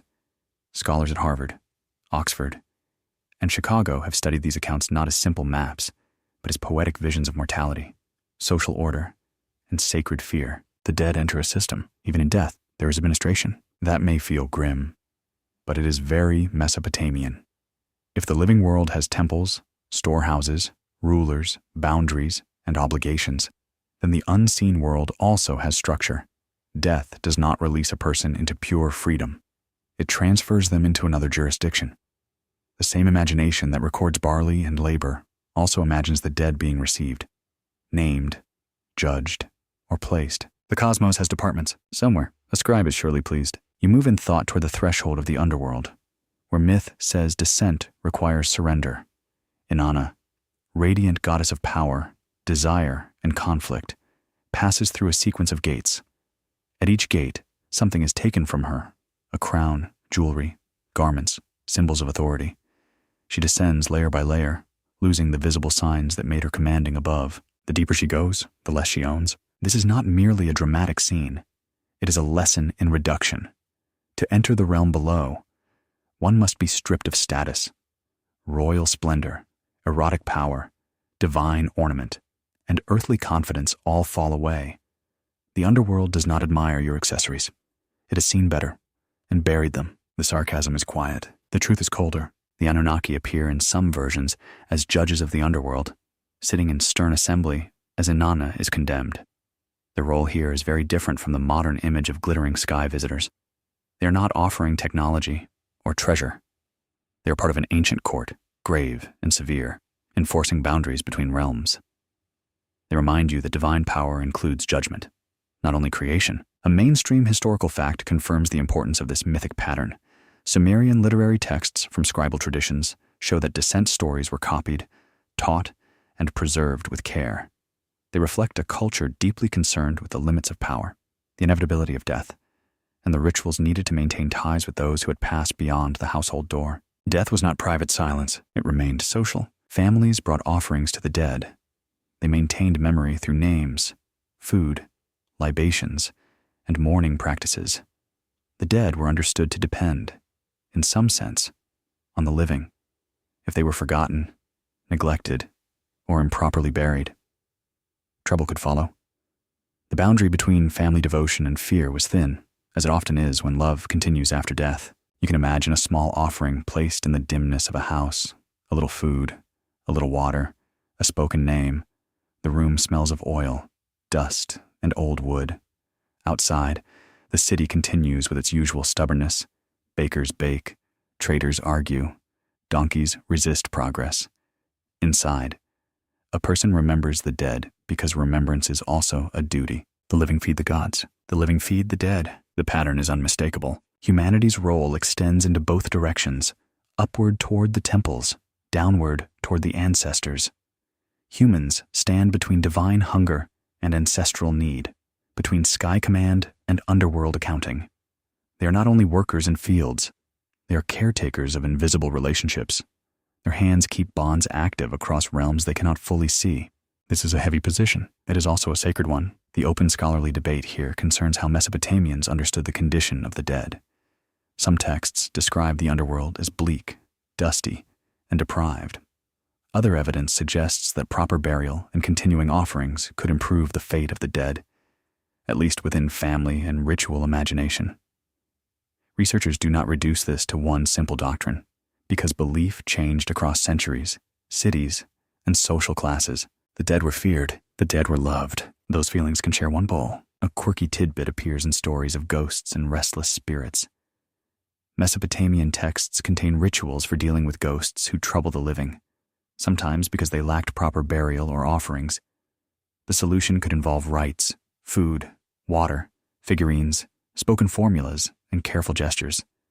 Ancient people were apparently willing to negotiate with the difficult dead, which is both touching and extremely practical. Even ghosts had complaints. Perhaps that should not surprise anyone. A world built on obligation imagines neglect as dangerous.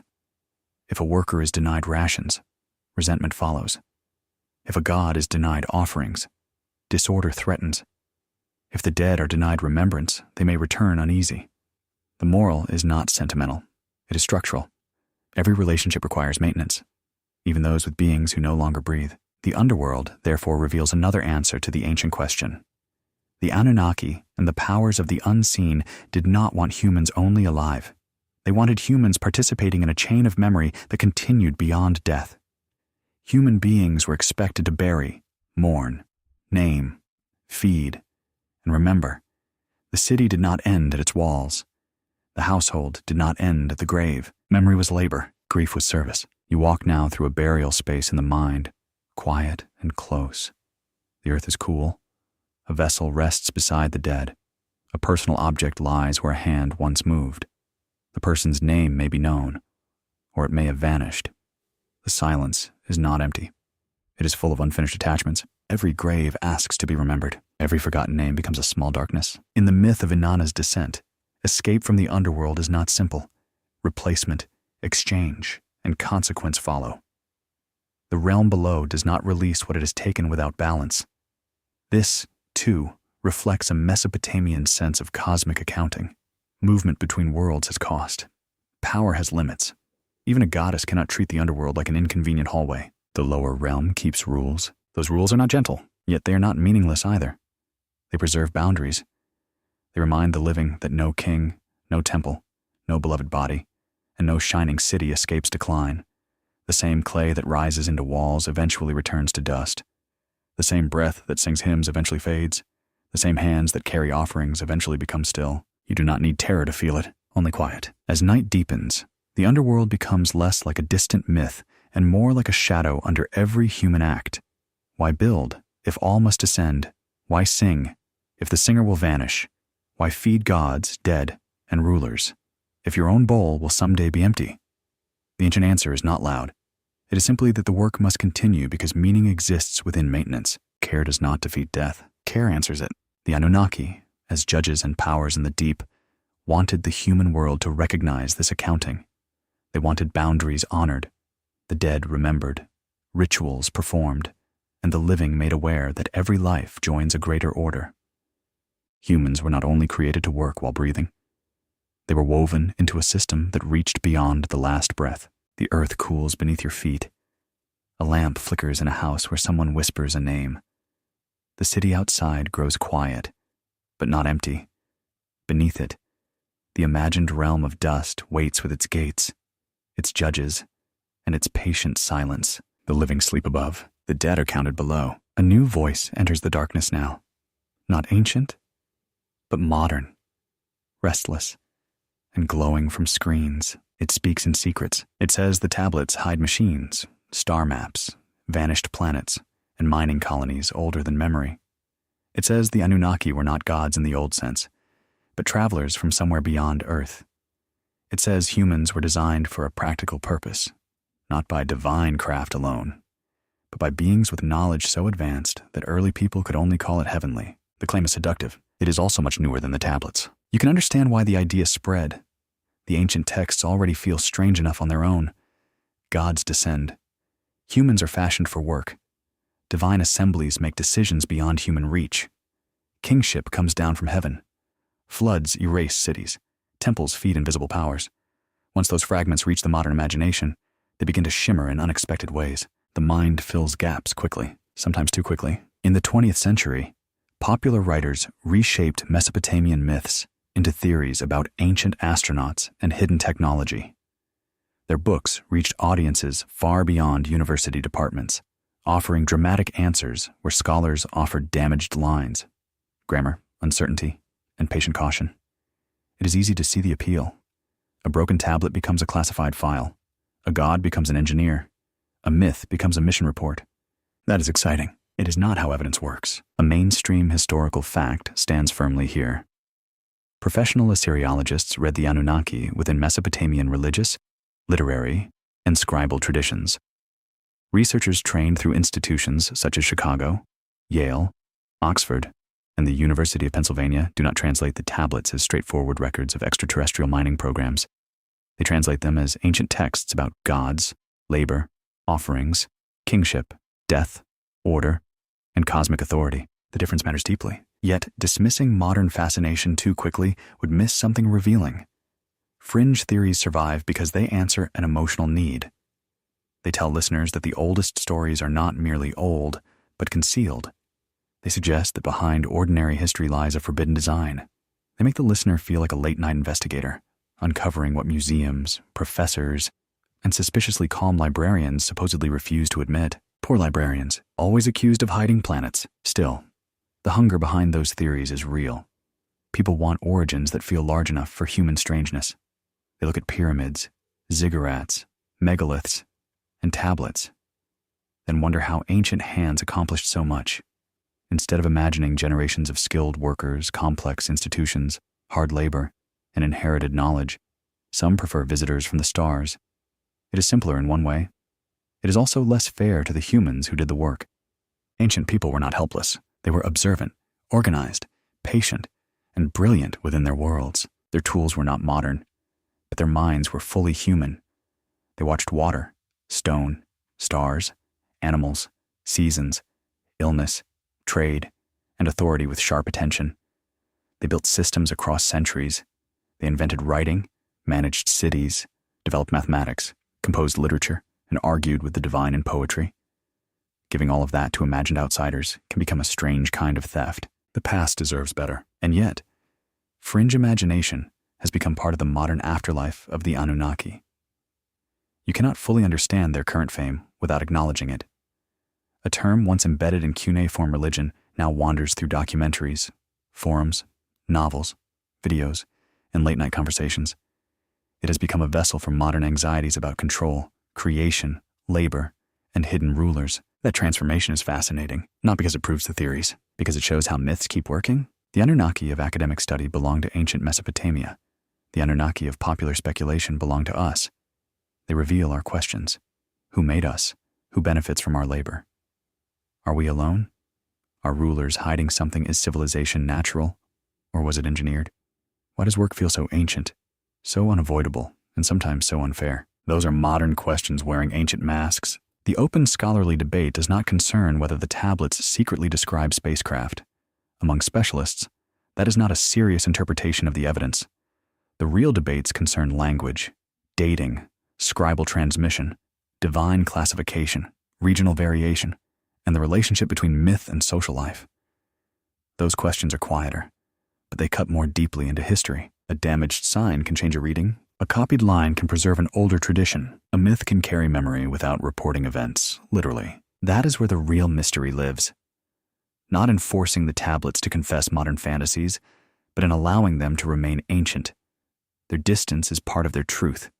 They come from people who saw the world through divine households, cosmic labor, ritual feeding, underworld courts, and sacred kingship. If you listen carefully, that world is more unsettling than any spaceship theory. It does not need metal doors. It already has gods who need workers. A quirky tidbit appears in how ancient astronaut claims often depend on translation confidence that actual scholars rarely possess. Real cuneiform reading can involve broken edges, uncertain signs, rare words, duplicate copies, and centuries of linguistic change. The cautious translator says, "Perhaps this term means one thing here, but another elsewhere." The sensational version says, "Obviously, this is a rocket engine. One method is slower. The other sells better posters." The tablets remain unimpressed. They have survived empires. They can survive bad television. Still, modern myths should not be treated only with scorn. They are evidence too, though evidence of modern longing rather than ancient fact. They show that Sumerian stories still possess unusual force. A clay tablet in a museum case can still disturb the imagination of someone living under satellites and electric light. That is no small thing. The old gods adapted. They entered new dreams. You sit now in a modern room, perhaps very far from the Euphrates, while the name Anunnaki moves through headphones or quiet thought. Outside your window, traffic murmurs, rain taps glass, or a refrigerator hums with ridiculous confidence.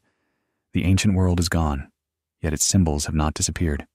They have changed clothing. The question remains alive. What did they want from humans? Fringe theories often answer with extraction. They wanted gold, obedience, genetic servants, planetary labor. Academic readings answer with religion, ritual, labor, offerings, cosmic order, and memory. Strangely, both worlds circle the same emotional center. The one does so with evidence, and the other with speculation. Both imagine humans created within a system that uses them. That is why the story still bites. The responsible path is not to flatten the tablets into modern certainty. It is to hold the tension. Ancient people told stories in which humans were made to serve divine needs. Modern people hear those stories and recognize something uncomfortable about their own lives. Work continues. Hierarchies continue. Systems continue. Invisible powers still receive the fruits of human effort, though now they may be called markets, states, institutions, or algorithms. The names change. The feeling remains. Perhaps this is why the Anunnaki became so famous outside scholarship. They stand at the crossroads between ancient theology and modern suspicion. They allow people to ask dangerous questions through myth. Who designed the world I live in? Why do I labor? Who is fed by my time? What powers sit above me, mostly unseen? And what do they require? These are not small questions. They are not easily answered. As the night deepens, you let the louder claims drift away. The hidden planets fade. The golden mines dissolve. The polished ships lift back into the fog of modern invention. What remains is quieter and more ancient. A tablet, a sign, a god, a worker, a city built from mud and need. That is enough. The real revelation is not that the Sumerians secretly knew our science fiction. It is that they preserved a vision of humanity as necessary, burdened, watched, and woven into powers larger than itself. That vision still reaches us because it does not feel entirely dead. The clay speaks softly. The modern world leans closer. The room becomes quieter now, almost scholarly. With lamplight falling across fragments of clay, you see broken edges. A tablet is not a window opened cleanly into the past. It is more like a wall with missing bricks, and through those gaps, you glimpse movement, but never the whole scene. Some lines are clear, some are cracked away. Some signs are smudged by ancient fingers, fire, water, or the stubbornness of time. A scribe may have copied an older text imperfectly. A later student may have misunderstood a rare word. A modern scholar may stare at one damaged wedge for hours and still not receive an apology from it. Clay can be rude that way. This is where the mystery becomes more careful. The question of what the Anunnaki wanted from humans depends on words that crossed languages, cities, and centuries. Sumerian texts were copied, translated, adapted, and preserved by Akkadian-speaking scribes long after Sumerian had ceased to be anyone's ordinary household speech. The old language became learned, sacred, prestigious, and difficult. That fact matters. A mainstream historical truth is that much of what survives from Sumerian literature comes through scribal school traditions of the early 2nd millennium BC. Researchers at major institutions such as Oxford, Yale, Chicago, and Pennsylvania have studied how students copied myths, hymns, proverbs, debates, and lexical lists as part of their training. The tablets are ancient, but many preserve traditions already older than the copyists themselves, so you are never hearing only one voice. You are hearing echoes. A myth may contain an old divine name, a later spelling, a school exercise, a political memory, and a theological idea all pressed into one small surface. It may look simple when translated into smooth English, but underneath that smoothness lies uncertainty. Every line has passed through hands. Every surviving copy is a small survivor among countless lost ones. The archive is vast. The silence is vaster. You imagine a tablet lying on a museum table, its surface lit from the side. The wedge marks rise and sink like tiny tracks left by birds on wet sand. A scholar leans close, comparing signs with copies from other collections. Perhaps one tablet was found in Nippur, another in Ur, another purchased long ago under circumstances that make every museum catalog sigh heavily. Each fragment contributes, but none commands the whole truth. This is not failure. This is the nature of evidence. Open scholarly debate continues around the exact development of the Anunnaki as a divine group.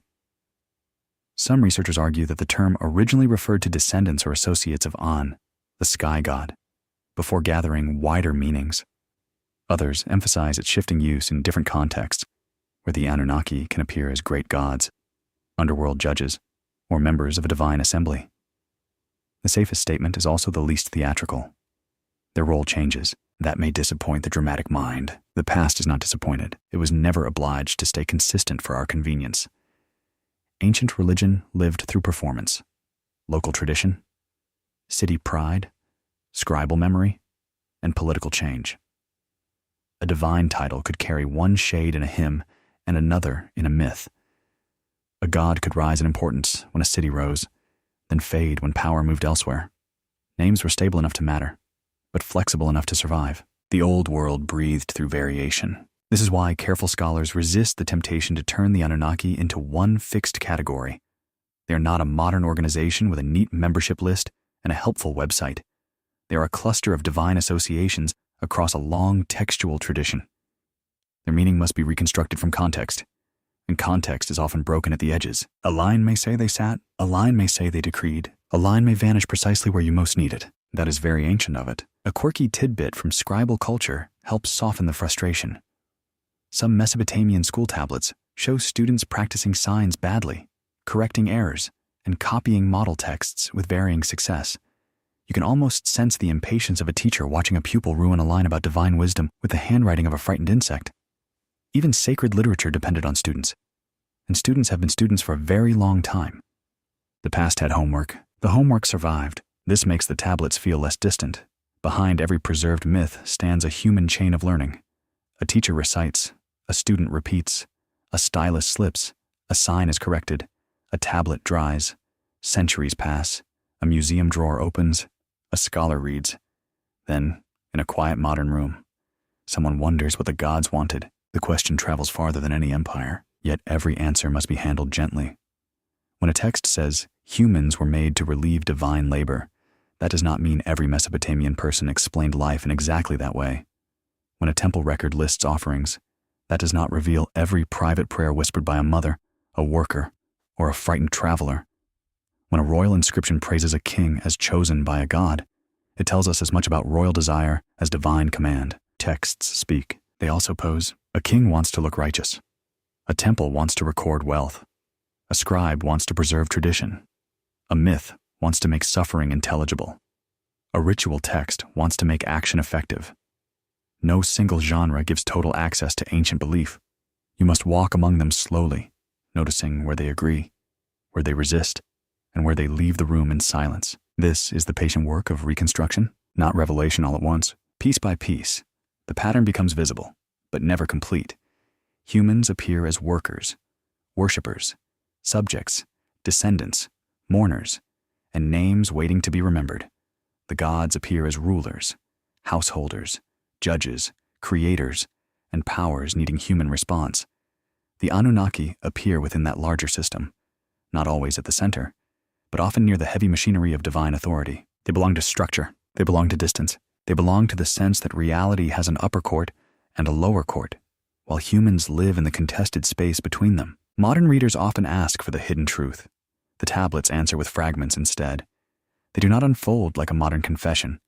They scatter clues across myths, lists, hymns, and administrative notes. They reveal a world where divine need and human labor are intertwined, but they do not reduce that world to one sentence. Perhaps that is better. A single answer would be too small. The scholarly debate over myth and metaphor remains open because ancient texts operate on several levels at once. A creation story can explain labor, but also mortality. A flood story can remember environmental fear, but also explore divine regret. An underworld myth can describe death, but also stage the stripping away of power. These texts are not riddles with one solution hidden under a flap. They are rooms. You enter, and the shadows shift. In the quiet of the archive, you begin to feel the humility required by clay. A broken tablet refuses modern arrogance. It does not care how badly one wants certainty. It offers enough to disturb, enough to illuminate, and enough to leave scholars arguing politely across generations. That, too, is a kind of immortality. The Anunnaki remain partly obscured because the civilization that named them is itself partly lost. Not gone entirely. No, it remains in signs, bricks, seals, graves, hymns, laws, and ration lists. But the living voices are absent. The gestures are gone. The tones of recitation have faded. The temple smells have lifted into air that no one can recover. Still, the clay remains, and from that clay, a cautious answer gathers. What they wanted from humans was not hidden in one forbidden line. It is spread across the whole surviving world of Mesopotamian thought. They wanted service, offerings, ordered cities, remembered names, sustained rituals, and human bodies willing or compelled to carry divine expectation through time. Yet the final shape is incomplete. A sign is missing, a corner is broken. The scholar leans closer, and the old tablet keeps part of its silence. The scattered signs begin to gather now, not into certainty, but into a shape. You feel the pattern breathing. Across the old Mesopotamian world, the answer is not hidden in one dramatic sentence. It is distributed like grain in many storehouses. A hymn gives one measure, a myth gives another. A temple record adds something plain and weighty. A royal inscription places authority over it. A funerary practice carries it downward into dust. Together, these fragments suggest what the great divine powers wanted from human beings. They wanted a world maintained, not merely admired, not merely feared. Maintained. You stand again in the broad, flat land between rivers. But now, the separate scenes no longer feel separate. The canal worker, the singer, the cook, the scribe, the king, the mourner, the potter, the brewer, and the child carrying water all belong to the same invisible design.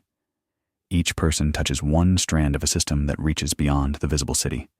Human life becomes the motion by which divine order continues inside time. That is the uneasy center. The gods wanted labor because the world needed hands. The fields did not clear themselves. The canals did not remain open through good intentions. Mud brick walls did not rise because someone had a sacred feeling near a river. Workers had to dig, lift, shape, haul, repair, and repeat. In Mesopotamian myth, this labor answers a cosmic problem.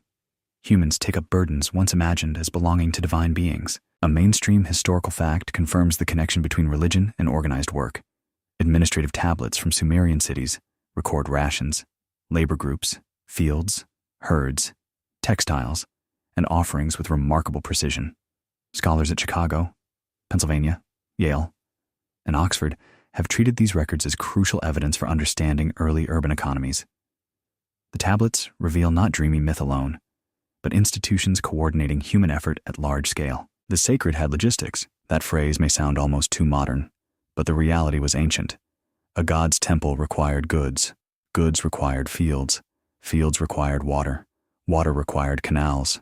Canals required workers. Workers required rations. Rations required records. Records required scribes. Scribes required training. Training required schools. And schools preserved the stories explaining why all of this mattered. The circle is beautiful. It is also relentless. The gods wanted offerings because presence had to be acknowledged through matter. Bread, beer, dates, oil, incense, meat, milk, wool, and song moved toward divine houses. These things carried the daily life of the city into ritual form. To offer food was to transform human survival into sacred communication. To pour beer or burn incense was to say that the divine was not forgotten. Forgetting was dangerous. A god without offerings might become a sign of disorder, neglect, or failed rule. A temple without food would be more than an empty building. It would be a wound in the city's relationship with its own meaning. The divine table was not a decorative detail. It was a place where labor became reverence, and reverence became social structure. You can see why humans mattered so much. They were the only beings in the story who could turn barley into prayer. The gods also wanted order. The old texts and institutions are saturated with boundaries, ranks, measures, duties, and judgments. Land must be marked. Debts must be remembered. Rulers must be legitimized. The dead must be buried. Festivals must occur at the proper time. Omens must be read. The universe is imagined as meaningful, but meaning requires maintenance. Chaos is always nearby. It waits in floodwater. Famine, sickness, invasion, bad kingship, neglected rights, broken canals, and human noise rising too high. The work of civilization is therefore not only construction, it is restraint. Humans are expected to hold back disorder through repeated acts of measurement, ritual, law, and care. They do not defeat chaos forever. They delay it, manage it, and name it. That's a very human victory, temporary but real. The Anunnaki, in this pattern, are not simply hungry rulers waiting for bread. They belong to a larger architecture of divine authority. They suggest courts, assemblies, decrees, and judgments beyond ordinary sight. Their presence reminds the listener that human life was imagined under supervision from above and below. Heaven was not empty. The underworld was not ungoverned.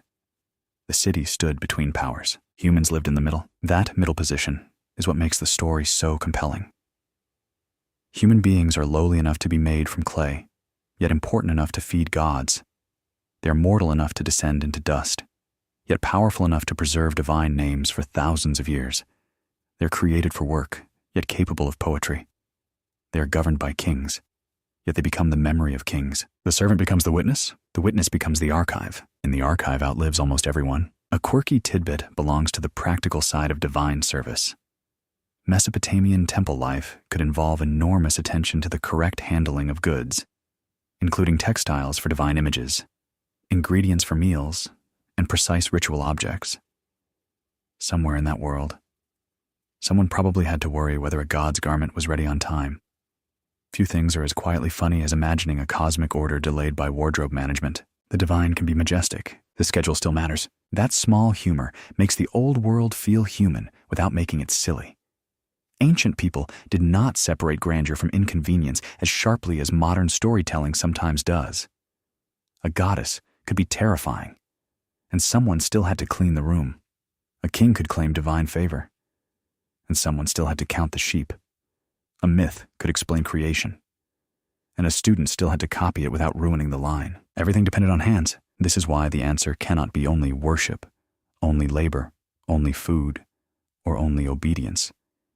The evidence suggests a cluster of wants, woven together. The gods wanted workers to relieve and sustain divine order. They wanted worshippers to acknowledge their presence. They wanted offerings to nourish the sacred household. They wanted kings and institutions to organize the city. They wanted ritual specialists to keep boundaries intact. They wanted mourners to preserve the dead. They wanted continuity. That word feels quiet, but it may be the deepest one. Continuity means the temple fire is lit again. The canal is repaired again. The hymn is sung again. The dead receive water again. The field is planted again. The child learns the signs again. The name of the god is spoken again. Civilizations often survive not through one heroic act, but through thousands of repetitions carried by people who may never be remembered. The Anunnaki wanted the repetitions. At least, that is what the clay seems to imply. The open scholarly debate remains alive because each kind of evidence emphasizes something different. Some specialists highlight temple economy, others focus on mythic theology, kingship, literary tradition, or household religion. No responsible interpretation turns the ancient world into one simple machine. Yet across the variety, the same theme keeps returning. Human beings are placed in service to a larger order, and that order is both sacred and social. Perhaps the hidden truth is not that humans were worthless. It is that humans were indispensable. They were needed precisely because the gods, temples, kings, ancestors, and cities could not continue in human time without human action. Divine power may be immense, but inside the Mesopotamian city, it required bread, song, brick, smoke, names, and remembered duties. Human hands made invisible authority visible. Human voices gave divine names a place in the air. You step through the city at night and notice how much depends on small things. A sealed jar, a swept threshold, a tied bundle of reeds, a bowl of grain, a sleeping child, a tablet drying beside a lamp. None looks cosmic by itself. Together, they hold a world upright. That may be the most unsettling realization. The great system rests on fragile acts. If humans fail, the pattern weakens. If offerings cease, the temple darkens. If canals break, fields die. If names are forgotten, the dead grow silent. If scribes stop copying, the gods themselves lose clarity in the human world. The divine may remain somewhere beyond sight, but its earthly presence depends on mortal maintenance. So what did they want from humans? They wanted our labor, but not only our backs. They wanted our food, but not only our harvest. They wanted our praise, but not only our voices. They wanted order, memory, obedience, restoration, and repetition. Perhaps they wanted companionship too. In the strange way powerful beings might need small creatures to witness them. Perhaps even gods fear silence. The city rests under stars that look carved into darkness. The rivers move slowly, carrying moonlight past reeds and fields. Inside the temple, the air smells faintly of oil and old smoke. A tablet lies cooling after the day's heat.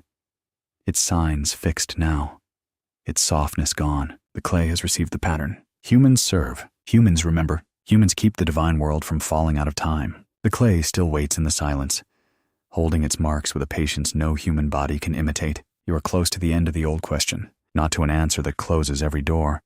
The ancient world does not offer that kind of mercy.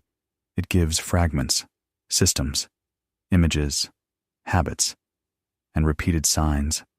It lets you stand beside a canal at dusk, smelling mud and smoke, while the temple wall turns purple under the fading sky. It lets you hear the scrape of a stylus, the murmur of a hymn, the low sound of animals settling for the night. Then it asks you to listen more carefully. The Anunnaki remain partly hidden because they were never meant to be explained to us. They belonged to people who already knew how gods could be many things at once.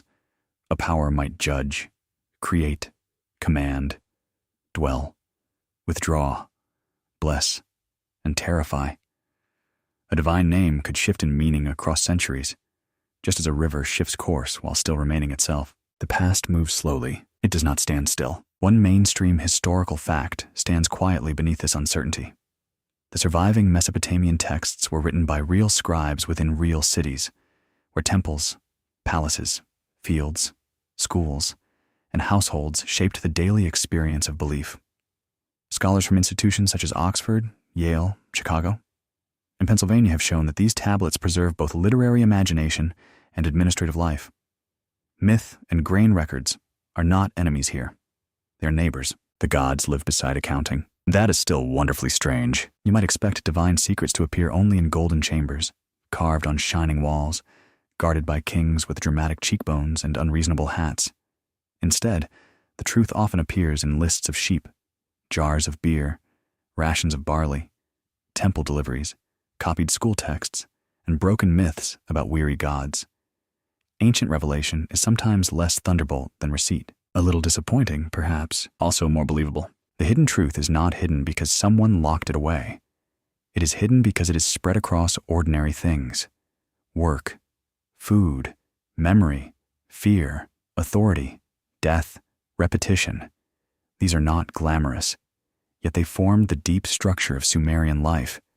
The divine world did not hover above humanity as pure decoration.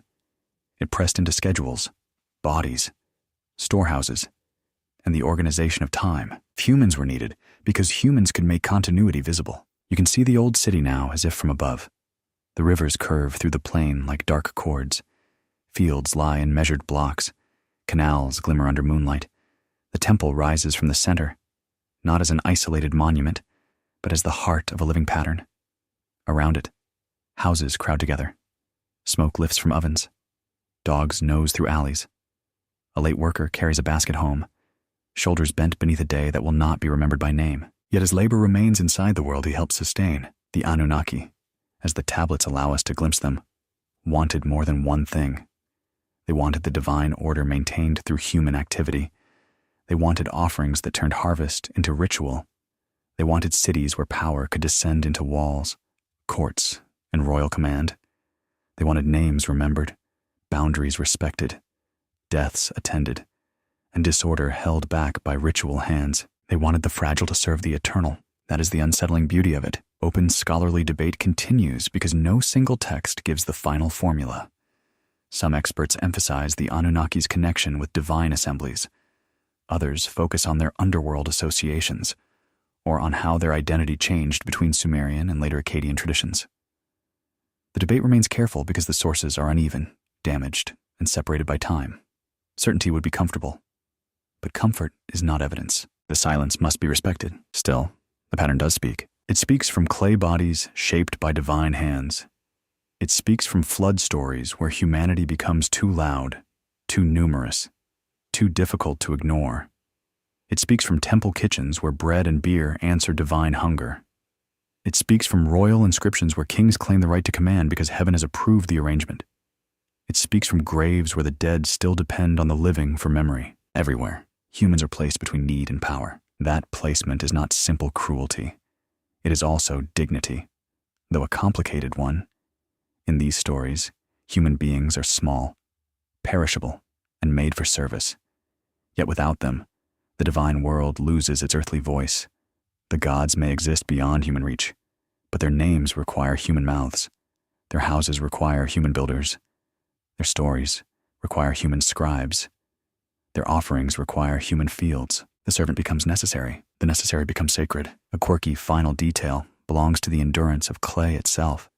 Many tablets survived not because people carefully preserved them for museums, but because fire hardened them during destruction, burning cities for all their horror. Sometimes baked the tablets that later allowed history to hear them. It is a grim little irony. Disaster became an archivist, which is exactly the sort of thing the ancient world would probably understand. Loss preserved memory, ash protected words. That thought softens the night, but not completely. The clay remembers because human lives ended. Buildings fell, languages changed, and cities vanished into mounds. The tablets are survivors, but they are also witnesses to absence. They tell us that every system, however sacred, passes eventually into silence. Temples lose their songs. Kings lose their names. Gods lose their daily bread when no one remains to offer it. And yet the marks remain. You are listening to them now. Perhaps that is the final reversal. The Anunnaki may have wanted humans to remember them, serve them, feed them, and preserve their order. Yet in the long turning of history, humans became the ones who decide how the Anunnaki are remembered. Not perfectly, not completely, not without fantasy, confusion, and argument, but still. The ancient powers depend on fragile human attention even now. Their afterlife is in our reading. Their breath is in our questions. The old clay does not force belief. It does not demand that every myth become literal history, nor does it surrender its mystery to modern suspicion. It asks for something slower. It asks you to imagine a world where labor was sacred, where gods had households, where kings ruled beneath immortal shadows, where death was a lower court, and where every offering helped keep reality aligned. That world is gone, but its questions remain. Why do humans work? Who receives the fruit of that work? What powers shape the systems we inherit? How much of life is chosen, and how much is assigned before we arrive? These questions do not belong only to Sumer. They follow humanity through every city ever built from earth, stone, brick, steel, or light. The names change across time. The pattern returns. Outside the ancient city, the river moves through darkness. It carries silt, reeds, reflections, and the unseen memory of fields. The temple stands quiet. The offering table is cleared. The scribe's tablet has dried. Somewhere under the floor, a small, forgotten object lies where ancient hands placed it, guarding a doorway no one uses now. Perhaps the story is not solved. Perhaps it was never meant to be solved. Perhaps the Anunnaki wanted humans not only for labor, worship, order, or food, but because mortal beings could hold the tension between earth and heaven. Clay could look up. Dust could remember. A worker could become a witness. A servant could become the voice through which the gods survived the collapse of their own cities. The night deepens around the old rivers. The clay still remembers, and perhaps the story is not yet complete. Now let the scene grow softer. The temple fades into the distance, and the brick walls lose their sharp edges beneath the gentle dark. The river keeps moving, but its voice is calm now, low and even, like breath beside a sleeping house. You no longer need to search the tablets for one final answer. The old signs can rest where they are, pressed into clay, patient beneath museum light and desert dust. You have walked through cities of mud brick and reed. You have listened to gods who required bread, kings who borrowed heaven, scribes who preserved wonder, and workers whose names have mostly vanished. Nothing more is demanded from you tonight. The questions may remain open, but they do not need to trouble your breathing. Let the ancient plain become still. A warm wind passes over barley fields. A lamp flickers once in a quiet room. Somewhere, a clay tablet dries beside a sleeping scribe, its marks safe for another age. The stars above Sumer are distant, steady, and indifferent in the kindest way. They do not hurry. They do not explain themselves. They simply remain. And you may remain with them for a little while. The Anunnaki drift back into shadow. The canals silver under moonlight. The ovens cool. The songs fade. The old city settles into sleep, carrying its mysteries without asking you to carry them any farther. Your own room returns gently. Your breath is slow. Your thoughts are lighter. Whatever the ancient gods wanted, whatever the first scribes believed, whatever secrets still sleep inside broken lines of clay, they can wait until morning. History has waited thousands of years. It can wait one more night. So rest now, quietly, beneath your own portion of sky. Let the rivers move on. Let the clay keep its silence. Let the story fade softly into the dark.